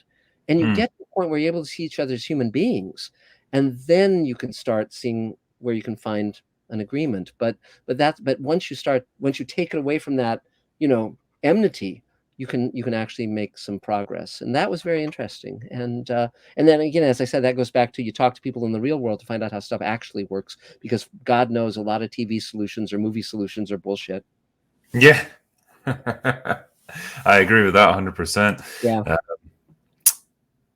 The next one is from Big Dave K, who says, hey, Drinker and Mark, here's an odd question. There have been solid Star Trek novels written, but why aren't more of those made into films or episodes? I feel like there's loads of missed opportunities there. It's because most of the people writing and producing and directing the TV shows and movies aren't reading the novels. Every now and then you might get little bits and pieces from the novels that, interestingly enough, the first JJ movie, which was about, Spock and Kirk and McCoy at Starfleet Academy and how they met. Decades ago, there was a script when they were going to do Star Trek V, before Shatner came aboard to direct that rather interesting attempt at making a movie. They had actually written a whole script of a totally different Star Trek V, which was young Kirk, young Spock, young McCoy meeting at Starfleet Academy. I have a copy of that script. Harv Bennett wrote it, and I think he wrote it anyway. He was the producer on it, and it's a really good script. It never got made, but it's the same gag. It's the same storyline. It's very possible, that when they were coming up with JJ's version, somebody said, well, we got this script, we were exploring this idea previously.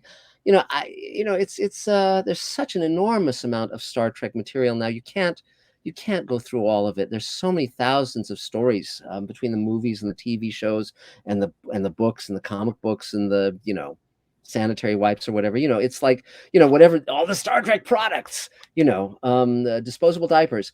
It's, everything. It's just impossible. And, so what you try and do is, you just try you try as best you can not to rip off someone else. You try not to, if someone says to me, well, that idea is the same as such and such, then I throw that idea out, unless I've got such a completely different take on it that it's not the same thing at all. But I'm able to come up with ideas so readily. I have a facility for that I don't need to be ripping off anybody. Samuel the Infamous says, what was your favorite character arc on Deep Space Nine? For me, it's a toss-up between Nog going from miscreant to war veteran and Damar going from yes man to haunted drunk to hero of Cardassia Prime. It was, the fun part was, a lot of people think that these people in Hollywood are sort of like dog eat dog at each other's throats, but that's actually not the case in my world. All of us who are making science fiction television, most of us know each other, and most of us are on very friendly terms. And so Ira, as I understand it, was watching Babylon 5, and the fact that it was an arcing story made them come to the conclusion to make more of an arcing story on DS9, which is all to the good, and Joe, of course, got the idea for doing an arcing story from Hill Street Blues, which did that. So this whole it's a big subject, and we won't get into all of the reasons for arcing stories coming into existence. Mainly, it was financial, relating to home video, but and box sets. But I loved the fact that they were willing on DS9 to do different kinds of stories, and they were examining difficult issues and trying to say something. And I thought it was a very good ensemble cast. I mean, I thought, for some reason, the transporter Chief O'Brien, that's a great actor. He was not that well used in Next Gen particularly, but Armin, I mean, God, I just loved writing for Armin. It was just so fun. It always is fun writing for him. And but in terms of the arcs, I don't have any special favorites, but I just admire what they did overall, and I'm very, very pleased that they had that Ira Behr was bold enough to run with Far Beyond the Stars. That was convincing the studio to do that story was definitely a challenge, and he pulled it off. He was 3 cheers for him. Nice. Jack White says, Drinker, Mark, you guys, good sci-fi series. Check out Space Battleship Yamato and the Legend of the Galactic Heroes and Gundam. Yeah, I've heard good things about that. Cool. Yeah, it's funny. I haven't gotten that much into anime yet, but you never know. The day is young. I try and keep up with sort of the science fiction shows that are on the air and most of the science fiction movies. But I invariably fall behind because I'm making them. I'm making science fiction. And we're going to be ramping up so hugely when we get into active production of all 6 shows, which is what we're going to be doing. That's going to be, our plan is to finish the first season of Space Command this year. I think we'll very much be able to do that and shoot the pilot for Sweet Haven. But then we're going to, keep rocking and rolling because we have a studio. I mean, the physical studio is a great thing to have because you can't call an actor and say, hey, come on in for a couple days or let's do this or that. Or at one point we were going to be shooting in Sicily and that still may happen. There's no red tape. It's like, okay, does this make sense? Let's do this. It's great that way. Marcin, apologies if I can't get your name right here. Marcin Trosimcic says, "Sir, what's your take on swearing in the new Star Trek?" I think it's a big mistake. I think it's really wrong. I mean, Star Trek was a family show, and that meant you could watch it with the family. That didn't mean they didn't tackle heavy issues, like even on the original Star Trek, Kirk throwing Edith Keeler under the truck. That's an adult theme. He kills her, but but they didn't. But I think the cursing is unnecessary and gratuitous, and so I think it's wrong. I'm not. Certainly, I'm here, so I'm not against swearing. I regularly listen to the Critical Drinker, but but I think I don't. The moment I heard them say "fuck" or "shit" or whatever, I thought, oh man, you guys don't do that, because I think television has a great opportunity to inspire people, and I think it's fine where you have conversations about content where it's like, why did they do this? Why did they do that? And that you talk to your kids, and that's fine. But I think I know why they did it. They were doing to say, well, this isn't your granddad's Star Trek. This is, we're bold and we're doing stories about showing Klingons having sex, as if anyone ever wanted that, except maybe, Klingon fans out there, but I didn't need to see that. That's I'll have to have those cells in my brain burnt out with a hot wire. How weird they look now, the Klingons as well. Oh, Jesus, yes. Well, the moment they're eating like people and stuff, it's like, what the hell? What are you doing? It's like, oh well. Anyway, but but the point is, yeah, I think it's a mistake, and so far they haven't done it in Strange New Worlds, and I hope they don't. I mean, if they're going to do a spin-off that has swearing, they should call it, Star Fucking Trek or something. So people know, do not show this to your children, flashing lights, whatever, So yeah, it's okay. Onward. Jack White says, some good fantasy series recommendations for you two. Berserk, The Seven Deadly Sins, and Black Clover. Thank you very much. Thanks. Yeah, cool. Scorpio says, Mr. Zicree, thank you for your work on Far Beyond the Stars and Captain Power, of course. Thanks. Yeah. Well, Captain Power was really, really fun, and my fingerprints are all over that. Captain Power's father's name is Stuart Gordon Power because my father's name is Stuart Gordon Zicree.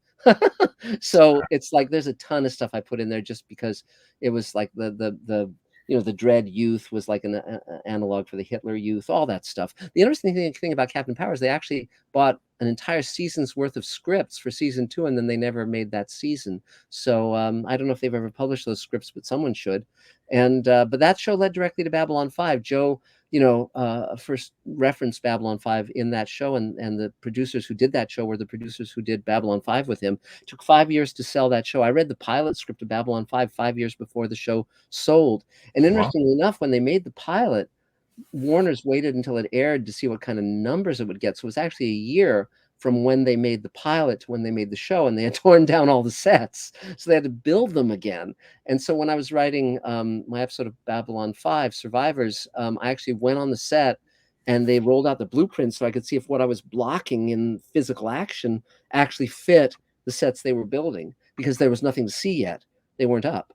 And but they got an enormously talented group of people on that show, not just the actors, but also the designers, and there's a lot of ingenuity on that show. Yep.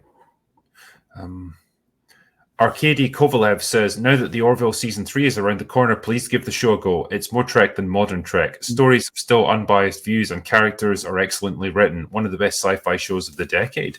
Yes, it's well, that's partially I think because Brandon Braga's on it, and he was one of the top writers from Star Trek: The Next Generation. He and Ron Moore co-wrote the movie First Contact, which is one of the great Star Trek movies.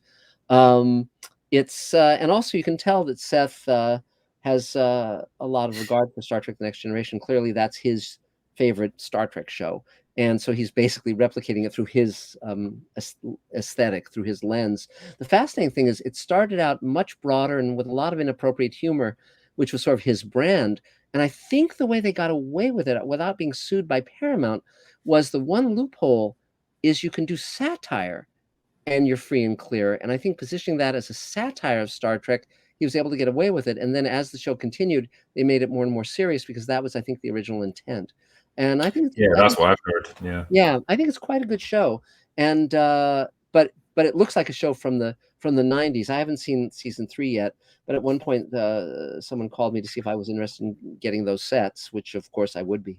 But we'll see what happens. But yeah, when you say about the how it looks like a show from the 90s, I get exactly what you're saying. Like all the sets have that kind of like just even the lighting is like nice, even sort of 90s TV lighting where everything's kind of like evenly lit and everything. Yeah. Whereas the new Star Trek series, they had to say, well, we're going to look like a feature and we're going to just it's very movie like, isn't it? Yes. And I think there's justification for both aesthetics, but I think season 3 of the Orville, from the trailers I've seen, I think it's going to be on a much bigger scale.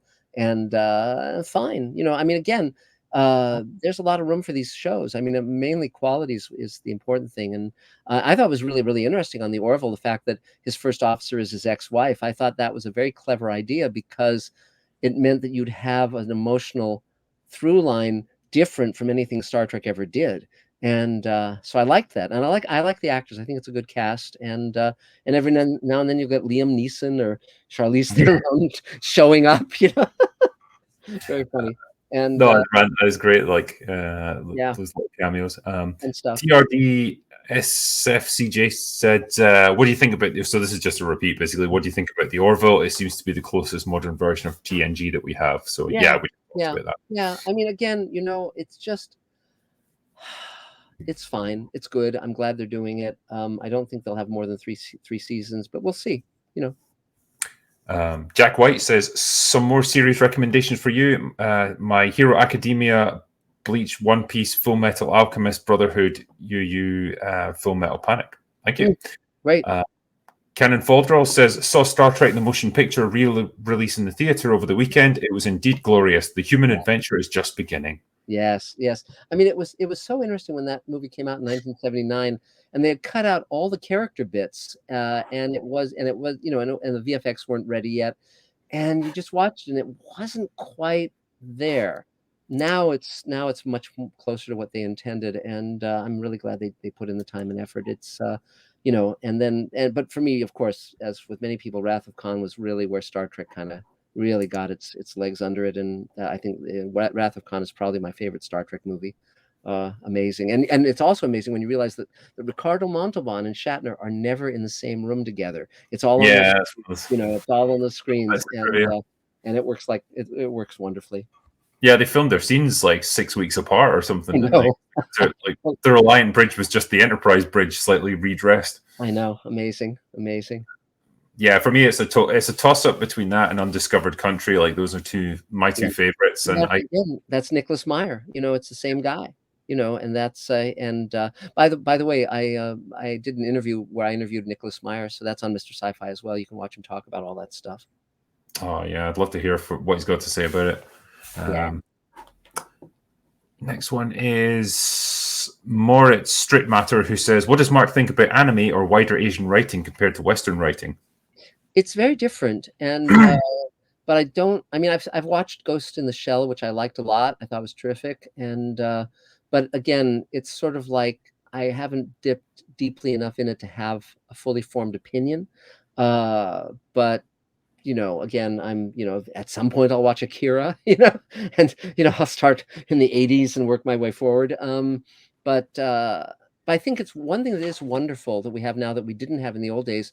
You might have foreign cinema and you might see Seven Samurai or something, but now because of the internet, everyone's connected, and that's a wonderful thing. So you can check out stuff in Japan, you can check out stuff in Africa or wherever, and many of my investors, many of my fans are all around the world, and I think that's wonderful. And the fact that people are, science fiction fans, and love this stuff, and they'll go to conventions and dress up. I think it's great. That's part of the current day that I prefer to the way things used to be.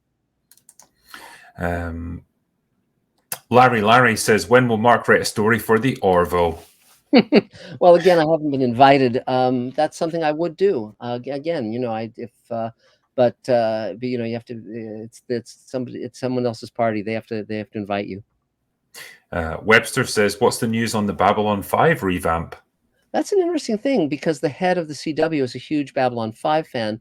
They commissioned Joe to do a script, and supposedly it was a very good script. It was bumped till next year, and it's still in the mix, but whether or not it'll go to series, we won't know until they announce that. So, but Joe has said that it's not going to be a continuation of Babylon 5. It'll be a reboot, like Battlestar Galactica was. I don't know if that's a good idea. I personally wouldn't do that. I would actually have it be an updating, continuation like Star Trek: The Next Generation was, or so forth. But Joe, that's his universe, so he can do with it what he will. Yeah. Zach Nippert says, I would take the writing in Deep Space Nine over better special effects in new Star Trek any day of the week. I don't blame you one bit. No, I agree 100%. And it's one thing that's important to remember is that Star Trek was always at the absolute cutting edge of visual effects. I mean, Doug Drexler, who's one of my friends, he was a makeup guy, won an Oscar for that, for Dick Tracy, and then he became a VFX guy and won Emmys for Star Trek. The original effects on the original show in the 60s were unlike anything that had ever been done on television before. They were breathtaking, and the effects on Next Gen and all those, they were at the cutting edge of what was possible then. I mean, it's it continues to evolve, and that's what gives it sort of an outdated look. But the people who were doing it were extremely committed and extremely hardworking and brilliant. I mean, the designers, all those people, they were, hats off to them always. Jacob says, love Mr. Sci-Fi's reviews of the lackluster Twilight Zone reboot. Rod Serling tossing episode ideas if the ending was weak would never happen today. Yes. It's it's a different, see, the lovely part about having my fans supporting me now is that, like, one of the shows that we're planning on doing is called Rod Serling's After Twilight. Rod dictated all of his scripts and letters and speeches and everything into a recorder, and it was thought that those recordings were lost, and they just found 1,000 of them.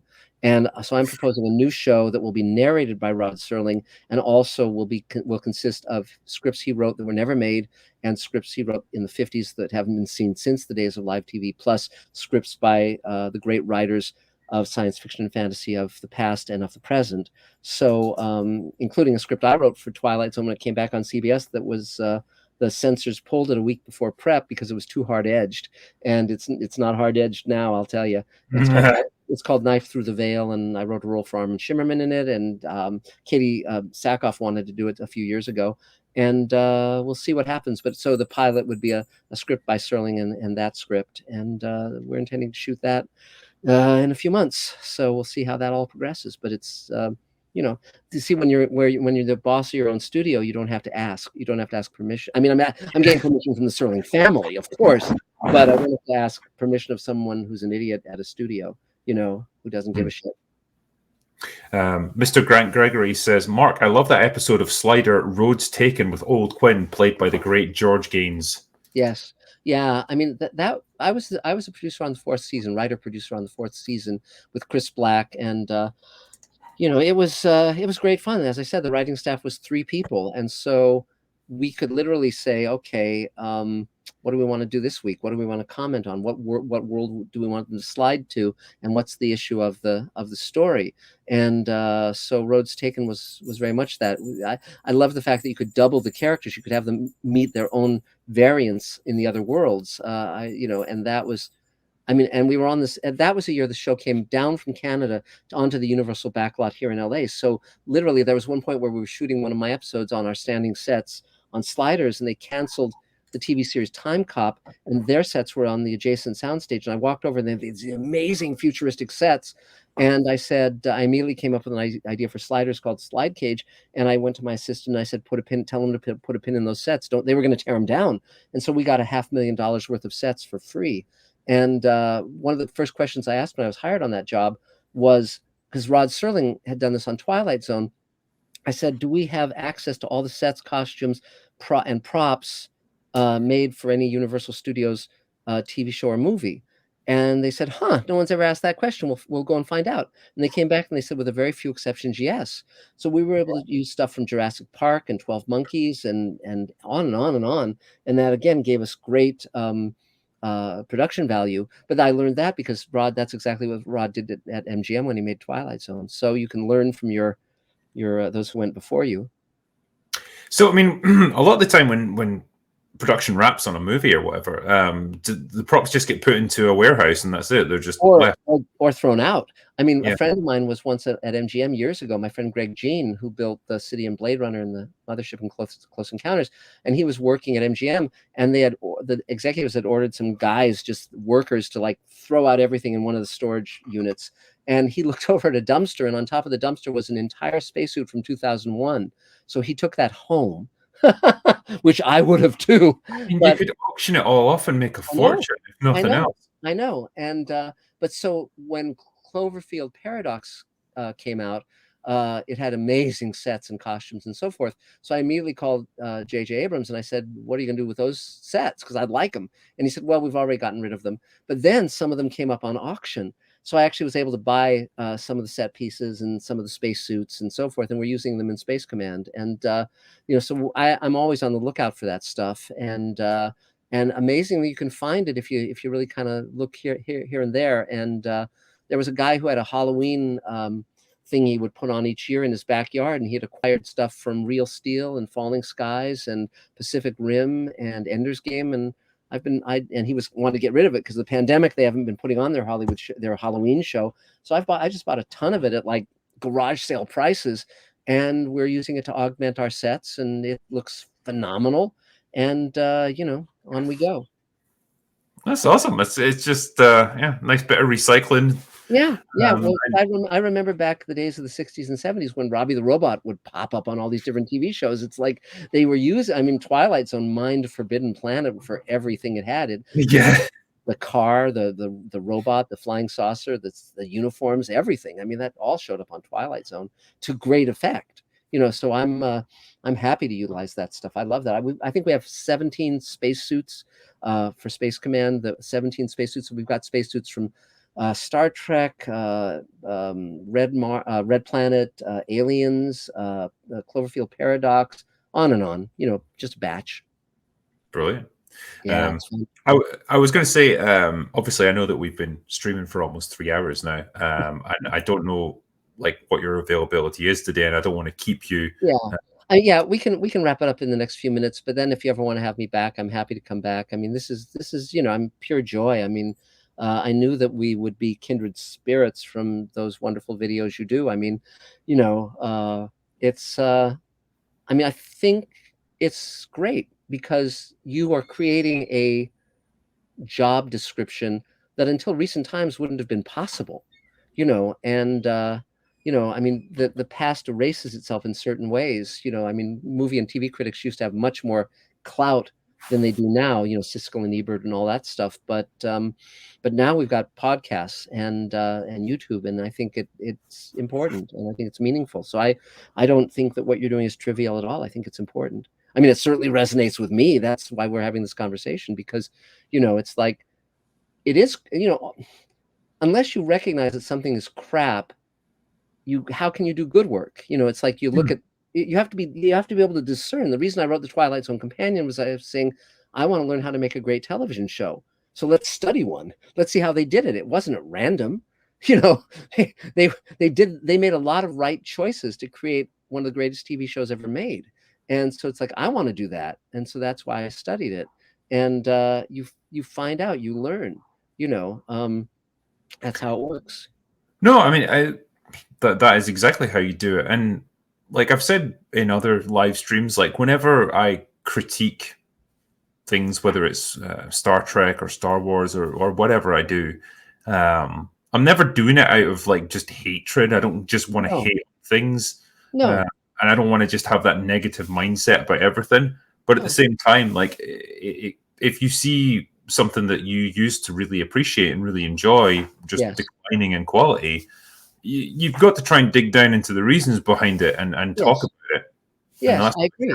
I agree. Well, also, I'm also glad that you'll sometimes say, "Well, this was a good movie," or "This was something I really enjoyed." It's like I would not have reached out to you if I believed that what you were doing was toxic, because God knows on the internet there's enough toxic crap that's not doing anything other than making our world a sadder place, a worse place. And I don't live in cynicism or toxicity. And it's funny because when trolls contact me, when they say something, you know, mean, I'll always send them a message saying, "I don't agree with your opinion, but I hope you have a good day," or whatever. I'll approach them with kindness, and more often than not, they'll respond and they'll say, "I'm really sorry for what I said. I was having a really bad day. I didn't mean to take it out on you. I really love what you're doing with Space Command." And usually you can kind of, unhook them from that weirdness. Not always. Every now and then they are, right-wing nutcases, but not always. But again, um, I think what you're doing is fun. I mean, it's funny, it's fun. You can tell that you love this stuff. I mean, it's obvious. You wouldn't be doing this if you didn't. And it's a sincere invitation. When you come to LA, we'll take you to a meal. You can come to the studio. If you want to pet the giant robot, you're welcome to. I want to see all these sets and props that you've pilfered from other TV shows and It's fun. movies and Well, stuff. It looks great. the fun part is also we make stuff fresh. So, for instance, our character designer on Space Command is Ian McCaig. He designed Darth Maul and Queen Amidala, and he's worked on the Avengers. He did the Mark Ruffalo Hulk. I mean, on and on. I mean, he designed Thanos. And so he's one of the top guys in the industry. We've been friends for decades. He's worked on all my major projects. And these 9-foot tall creatures we're building, those are fresh designs. I mean, that's a guy named Eric Rodriguez. He's very talented. He's worked on the Star Trek movies and many other things. And designing a 9-foot tall creature is a very interesting challenge. I mean, it's leg extensions and arm extensions. And one of the things I said to him is, I don't want to look like a human being. We're not doing aliens with little nose ridges. We're doing completely different creatures. And one of the issues in Space Command, one of the thematic issues is it's very important to recognize when you're of the same species or a sentient race that is that is not an enemy by nature versus something that is designed to be a predator, because you can make peace with someone else, but you can't make peace with a tiger if it's hungry.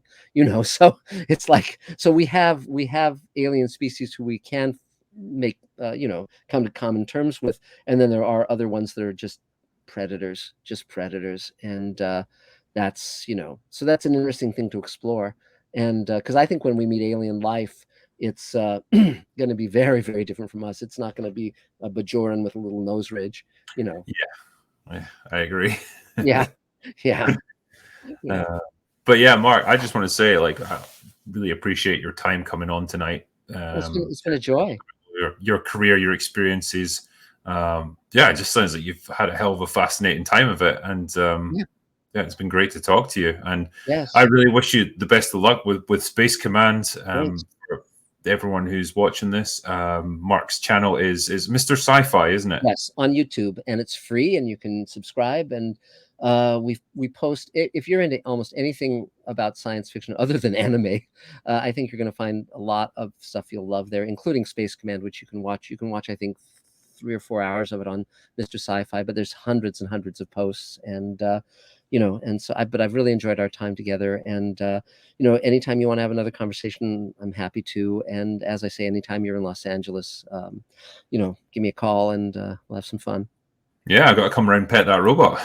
Yes, absolutely. And it's I mean, science fiction is super fun. It's really, really fun. We just shot a scene on a departure lounge in a space station, and that was too cool for school. I actually have a video where I talk about how we put that together, all the different pieces we utilized. And one other thing I'll say, and just in parting, I'm not proud, as you can tell. And so I'll buy stuff from other movies. I'll build stuff fresh, but also people in my neighborhood throw out stuff, and I'll use that for Space Command too. So if someone throws out like cocktail chairs or a table or a television set we'll use as a monitor. I mean, I will use this stuff, and it's really fun. So, so fortunately we have people who, throw out stuff that's very useful.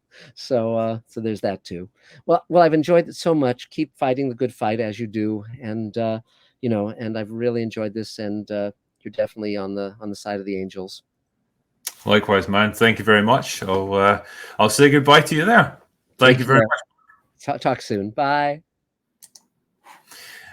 All right. So it's just me. I will try and keep you guys entertained until the end of the stream. I've just got a few super chats to see if we can get through. So bear with me while I catch up.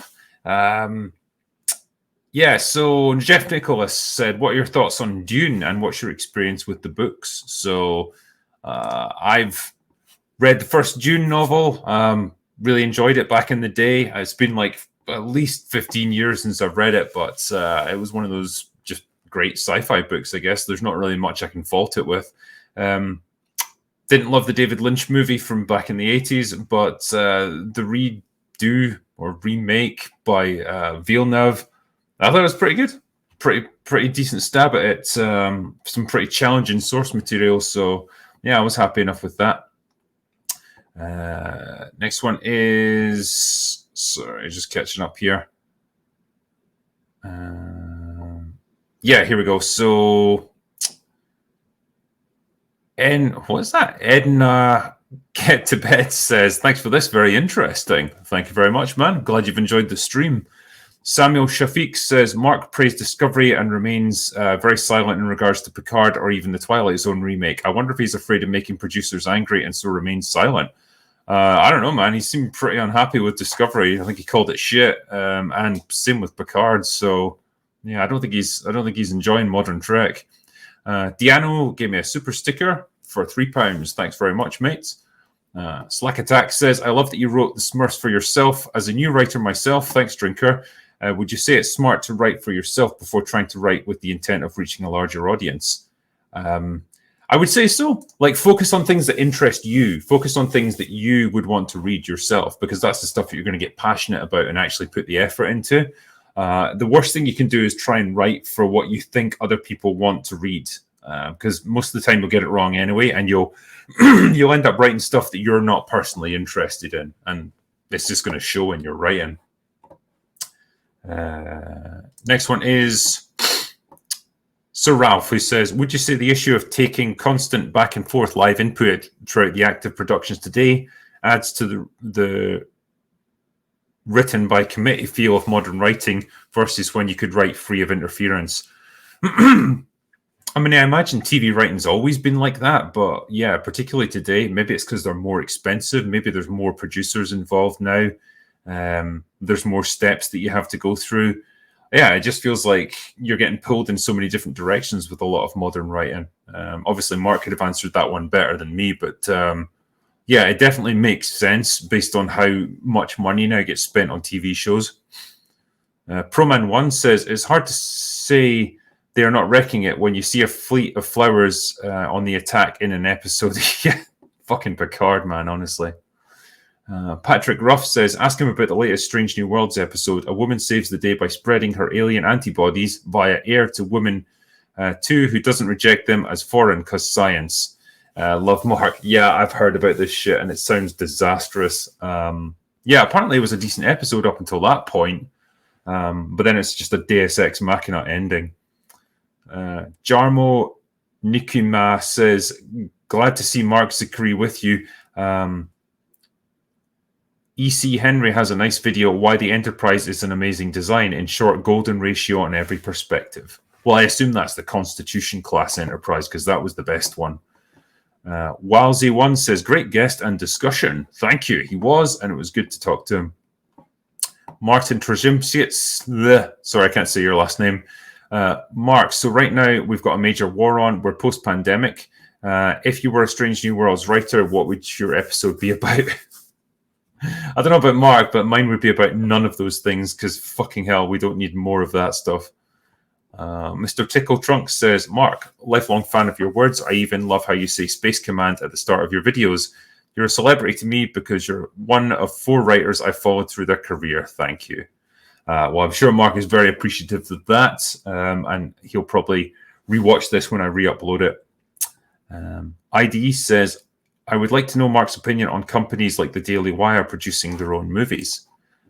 So yeah, again, unfortunately, he's not here to answer that one. But yeah, from my own point of view, I'm all in favor of, like, you know, smaller production houses, like independent studios and so on, producing stuff that kind of challenges the dominant Hollywood force, I guess. So yeah, I'm all in favor of it as long as what they produce is actually good. Michael Brammer says, know anything about the accusations of plagiarism made by Philip J. Farmer regarding Garrity and the Graves, Uproar at Acheron, story by Korologos? I never heard of that one, mate. I'm sorry. Jane Hamlet says, hi, Mark. As a long-time sci-fi fan, I'm a huge fan of your work and delighted to find out you're a great guy too. Love the ethos of Space Command. Is there a more planned? Thanks, Drinker. Yeah, so as far as I know, they're working on a lot more of Space Command. So apparently there's going to be multiple seasons of it, and they're filming at the moment, which is all good. Trolita says, Goldicat did nothing wrong. Yeah, it's misunderstood. Kanan Cooner says, hi, Drinker and Mark. Huge fan. As a huge fan of of comics, I would like to know your favorite DC comics. So I don't know what Mark's situation is there. Yeah, for DC, it's got to be Batman, hasn't it? Mr. Wright says, I'm from Darlington. P.S. Modern movies suck. Agreed. Mr. Riley, awesome guest, Drinker. Thanks for what you do. Thank you. Matthew Carson says, when you think about it, Paradise Lost, Dante's Inferno, and Faust are all Bible fan fiction. Indeed. Time Brain says, dumb question, but what are both of your opinions on ENT? I guess that's Enterprise. I know Voyager is flawed with some good things, but while I've been enjoying Enterprise so far, I've seen it be worst show up until Discovery. Is it that bad? And I just missed it so far. So, excuse me. Yeah, I do have eyes. Yeah, I only wear my Ray-Bans on open bar streams, and I'm currently losing my voice as well. Just give me a second to lubricate it. That's better. All right. So the question on Super Chat was about Enterprise. Yeah, it got off to a really slow start for me, and it always felt a bit bland and a bit like paint by numbers as far as a Star Trek show went. It was kind of just doing stuff that we'd seen a million times before, only more primitive. Apparently, it really found its footing in like the 3rd season. But by that point, I'd kind of tuned out, and then it got cancelled. So it just felt like too little, too late. And it's a shame. It does always make me wonder what might have been. Cody Griffin says, excuse me, sir, do you think Star Trek can be saved, or rather taken back to that classic feel? What would you do if you could wave a magic wand? I don't know about Mark, but I would delete everything that has happened since 2005, probably, and start again. Because the Kelvin timeline, all that bullshit, is awful. It's not helped Trek in the slightest. I would just go right back to the drawing board. Time Brain says, recommends Pat Labor if you want grounded mech stuff. All right, fair dues. Marty says, thanks for all your great stories. I'm still watching Star Trek, Sliders, Babylon 5, and Twilight Zone. I find it hard to relate to modern TV. Yeah, you're not the only one, mate, but at least you've got some good stuff to watch there. The Bearded Doog says, Mark, thank you. Highly refreshing and insightful. I hope Hollywood come to their senses soon. I don't need or even want my sci-fi to align with my politics, but new Trek and other new sci-fi is unbearable. Yeah, absolutely fucking right, man. Examalion says, why isn't more Arthur C. Clarke stuff made? Good question. I don't know if it's too accessible, if it's too high concept for a lot of TV today. Not sure. Moritz Strip Matter says, here's $5 because the Drinker actually pronounced my name correctly. Yay! If you ever come to Germany, I'll be there. Thanks, man. Brado Jacko says, what ideas and philosophies plague your mind now versus your earlier writing epochs, and what are you most excited to explore and manifest next? Yeah, so that was obviously a question for Mark there. I'm not sure what he would have said there. Ryan, 50 years ago, says, Drinker, have you seen the new Top Gun yet? No, I'm seeing it tomorrow night. I'm really fucking excited because I'm expecting good things from it. Bills Nichols says, Space Command reminds me just a little of the old Space Angel cartoon. All right. Roberto says, hello, Critical Drinker. Just watched Predator again. Why was there a need to create the Super Predator? The original Predator character has it all. Yes, exactly. Yeah, every movie's just been an increasingly disastrous attempt to like recapture that magic. And yeah, the retarded super predators that can just tank like gunfire and grenades and stuff were just awful. It was like watching a video game. Ryan Van Rosendahl gave me a super sticker for $10. Thank you, mate. Chewbacca gave me $2. Thank you, man. Larry Bernard says, why did Enterprise avoid the pre-Federation Romulan War? It was the obvious opening gambit. I have no fucking idea. I guess they wanted to get into the exploration stuff. Thoughts on Fitness says, this is an amazing dive into the history of Star Trek. I'm speechless, quite simply blown away. Oh, thank you, man. It was great to talk to Mark. Honestly, that guy has just done it all. He seems to have endless stories about his time in TV. And Martin Tremischik says, Drinker, so what's your poison of choice tonight? Right now, I am drinking Suntory whiskey for relaxing times. And it goes down pretty well for Japanese whiskey, actually. Don't often get a chance to drink that stuff, but it is pretty good. Let me just check. See if there's anything. Yeah, that's that there. All right, cool. We made it to the end. I just want to say thank you to all you guys for tuning in tonight. I hope you found it interesting when I got to talk to Mark. It was something a little bit different, but it was good. It was good fun to do, and he was a really nice guy, and I'm pleased we got a chance to speak to him. And yeah, thank you for all the donations. Thank you for the super chats, and thank you for the awesome chat and for the work done by my mods. You guys are always great and very much appreciated. So yeah, that's me pretty much done for the night. I guess we're going to wrap it up there. So thank you, everyone. That's all I've got for today. So go away now.